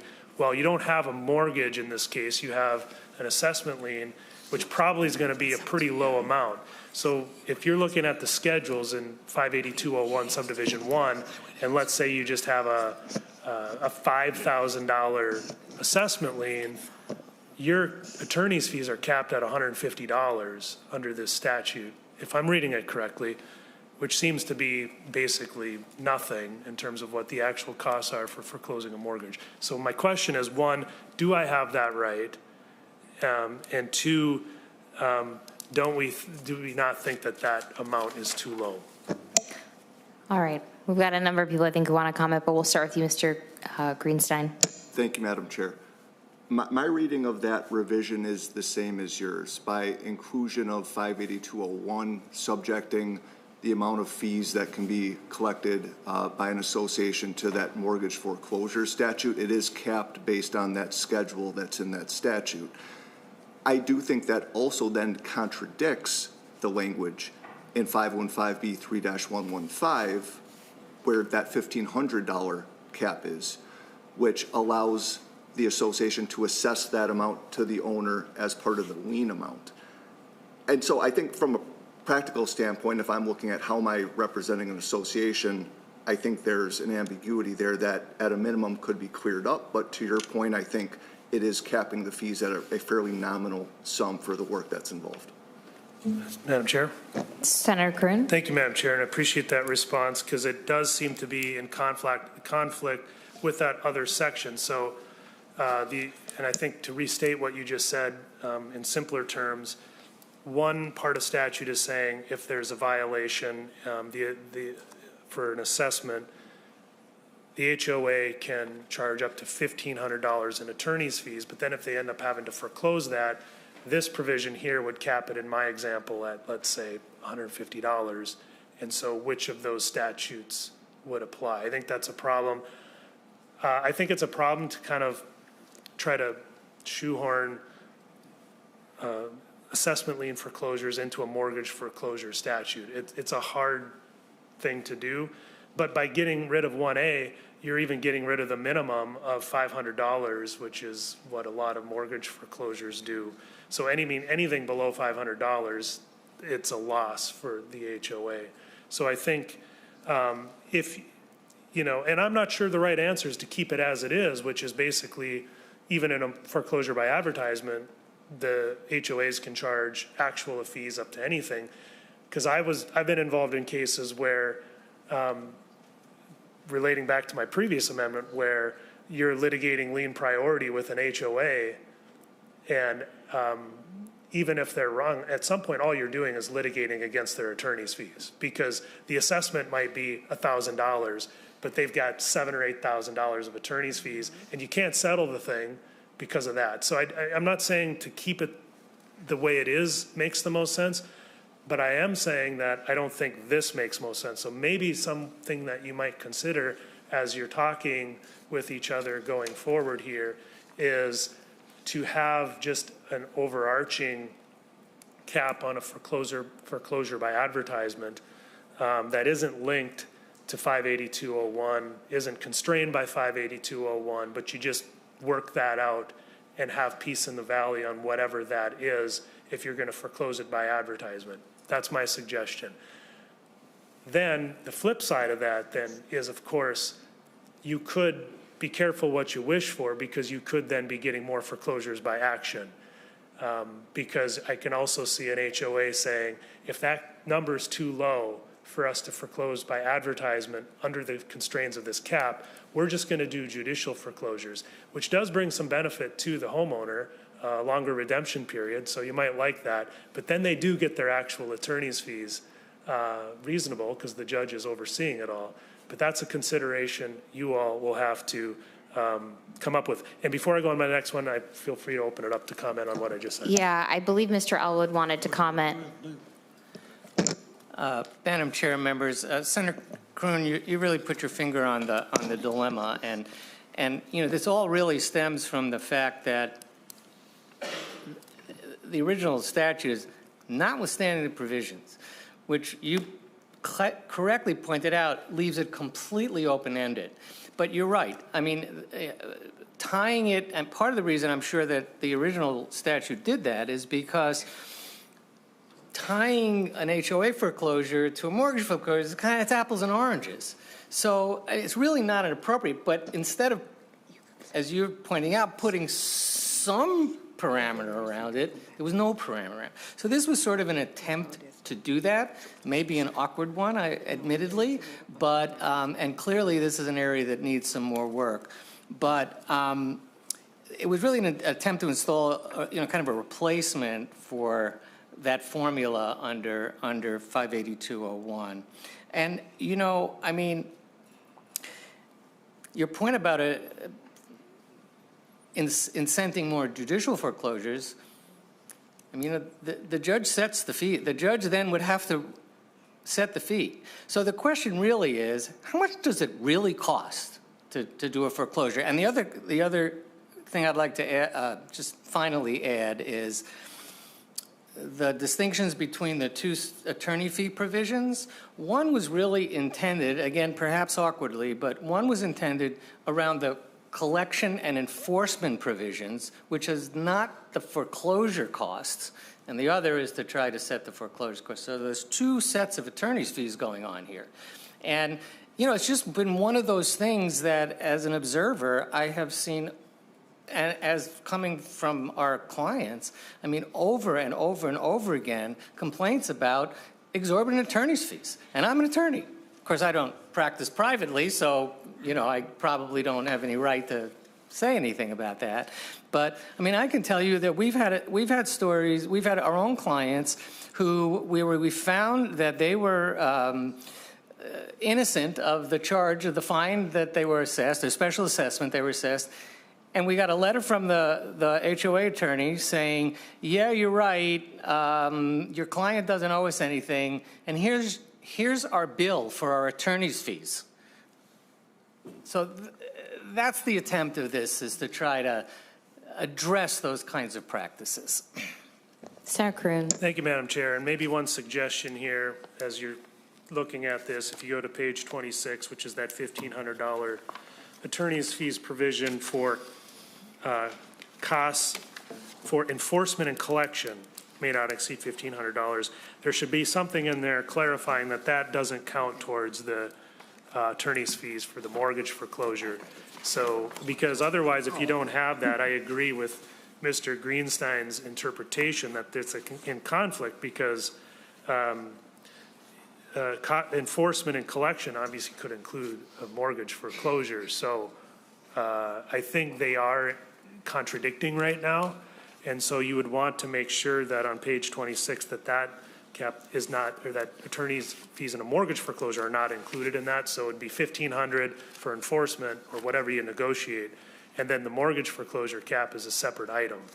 So with a separate cap, if you want to do it that way, or you could do a blanket one, but I think something definitely needs to be done on that part. I don't know if you have a comment on that, or if you want me to move on to my next one, but it looks like you want to say something. Mr. Elwood. Madam Chair and members, the risk of belaboring this, I'm sorry, but you know, the two statutes, I mean, this section on page 26 provides the right to collect reasonable attorney's fees for collection and enforcement. And then there's a separate section in the lien section that deals with foreclosure. So, you know, I'm not the expert here, but it appears to me that they are separated. So the extent to which that needs clarity, obviously we should clarify it. But that, you know, they seem to be separated in the statute. Madam Chair. Senator Kroon. Thank you, Madam Chair. Well, one person's substantive change could be another person's comfort language, but either way, I think something needs to be done with that.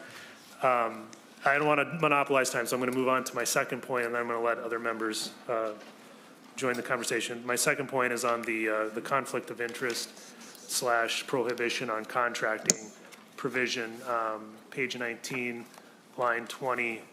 And I think it's a good change to go from 2,000 to 20,000, but I don't think that kind of gets at the root of the problem with that. And I think that the problem here is that it almost, if there's an affiliation with the management company and the company that's providing services, it's almost per se a conflict of interest under this statute. I kind of agree with some of the testifiers that say that it isn't necessarily a conflict of interest in and of itself. I think transparency is the key. So as long as people all understand what that affiliation is and can evaluate whether it makes sense or not, that's what is really important. And so, you know, if we already have a statute kind of generally speaking, 317A.255, which is the conflicts of interest for general business organization directors. Now, I'm not saying I've not studied it in detail, and I'm not saying that solves all of your problems, but it is a starting point. And perhaps we could, you know, as you're talking with the stakeholders, one suggestion is to look at that and see where are the inadequacies in 317A.255 as it relates to HOAs, and build off of that, rather than do an outright prohibition on contracting with affiliated companies. Senator Lucero. And thank you, Madam Chair, and thank you, Senator Kroon. That's I appreciate the gentleman from First Service coming forward. And again, I mentioned that. So in addition to what you said, I mentioned that I want to carve out, and the intention was the reconstruction services, because you're right. Even at $20,000 for managerial services, that would not be enough. And that's not the intent of what I'm going after. Just to repeat the scenario, we had there are several instances of management companies that own the construction company, and that conflict of interest without a bid was awarded to their own construction company to repair the roof that was affiliated with the management company. That's what we're targeting. And we can definitely make that more clear. Senator Kroon? Thank you, Madam Chair. And there maybe as you're talking, you know, there are distinctions between things that have to be done right away, things that don't have to be done right away. There's a distinction between things that are covered by insurance and things that are not covered by insurance. I think all of those things matter in terms of whether or not something needs to go out on an open bid. And maybe there's some compromise there if you're talking about things that are not emergencies, don't need to be done right away, and things that are not related to insurance coverage. My guess is most homeowners associations probably put that out to a bid already, but maybe that's the area that you might want to focus on.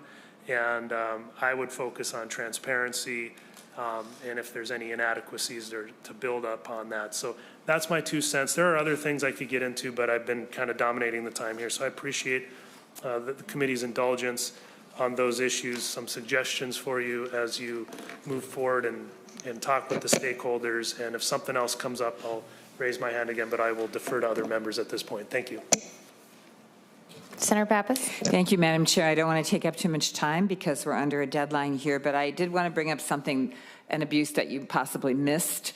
A HOA can operate like a city council. You know, it can be, especially in a high-rise building of, 200, 300 people. It can be like a small town. And as elected officials, we're not allowed to take anything of value from our voters because it appears like buying votes, right? We're not allowed to, give anything of value to our voters. Well, I have a situation where one of my board members is a really nice DIY guy. So he offers to help people in the building with their DIY projects. Well, that could be fine for him to do that as a individual owner, but not so fine if he's doing it when he's on the HOA, because it looks very much like he's buying votes for his position.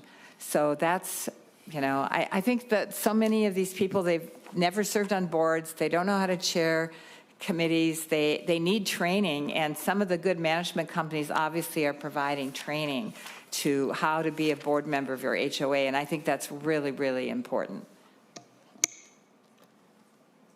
There are other questions? Senator Carlson?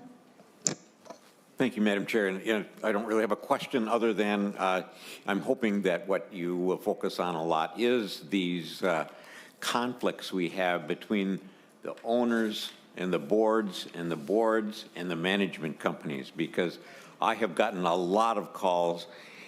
They call the city, and the city said, there's no regulations on it, and then they say call your senator because they have to put regulations on it. So we are in the focus here, and I get a lot of complaints of all types. Everything you've said here, as I've heard those things from my neighbors who have to live with those kinds of issues. Now, I don't know if it's a huge number versus all of the people that have HOAs, but I know it's a huge number.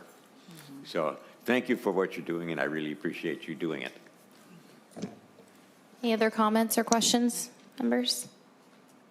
All right, I'll go to you all for your final comments and the path you're seeking for the bill.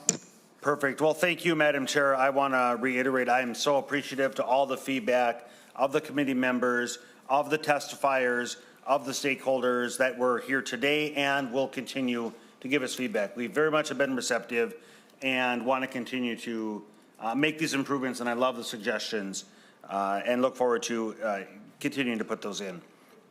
The emphasis here is that this is a consumer protection bill. And I very much appreciate how Senator Carlson just laid it out. It's the three groups. You have the homeowners, you have the board, and then you have a property management company. And trying to do what we can just to put some guardrails around that. The vast majority, as Senator Paz already said, the vast majority are doing the right thing. They are. And this is not targeted at them. But it is unfortunate that there are those that are exploiting. They are abusing. they are engaged in conflicts of interest. And that's what we're going to focus on to scale, to balance those scales. And I appreciate, and the path, Madam Chair, is to send it to general orders because we deleted that Article 2. Thank you, Senator Lucero. Senator Pah? Thank you, Chair and members. We have, whether it's homeowners association board members or property management companies who are on board with this bill, who said there's a lot of really great things in it that's really much needed. As you've heard, many of them come up here who started with that line. There's a lot of great things in here that's much needed. And I just want to let you know that I've heard from many of my residents who are homeowner association board members who have said, we like this because it gives us some guide. It gives us some structure. It gives us something that we know that we're doing the right thing. I actually have one board member who reached out to me, and she said, it's really hard when I'm the one who's trying to stand up for what's right, and I have nothing to fall onto for rules, and the rest of them doesn't agree with me. I like what you're putting together because I can say, see, under this rule, we're supposed to be doing this. That's what's fair and right. And actually leverage that to be an advocate for homeowners, especially when they have issues about the way that homeowner associations are operating. So just know that out of respect for all of you at the time, we didn't bombard your waiting room here with people, but know that there truly are thousands of homeowners who have been dealing with these issues, hundreds that have reached out to us directly between the 4 legislators working on this that have said this would make such a difference. And so I thank you all for listening. Thank you. So with that, Senator Pappas moves that Senate File 1750 as amended be recommended to pass and referred to the Senate floor. On that motion, all those in favor say, Senator Howe. Thank you, Madam Chair. And as much as I like this bill, and I think there's a lot of great work in here, I just don't think it's ready yet. And that's my concern. I think once we get it there, I don't know who's going to pick it up and carry it on and get the next step done. I would, like I said, I think the best part of the bill got left on the cutting room floor. So that's my concern. I'd like to see us continue to do this great work and get it to where I think it needs to be, and that's my concern. Thank you, Senator Howe. All right. On Senator Pappas's motion, all those in favor say aye. Aye. Opposed? Okay. The motion prevails, and this has been sent to the Senate floor. Thank you. Thank you, Madam Chair, members of the committee. Just one brief announcement that our next hearing is Monday, April 7th at 12:30 p.m. in Capitol G15. With that, we are adjourned.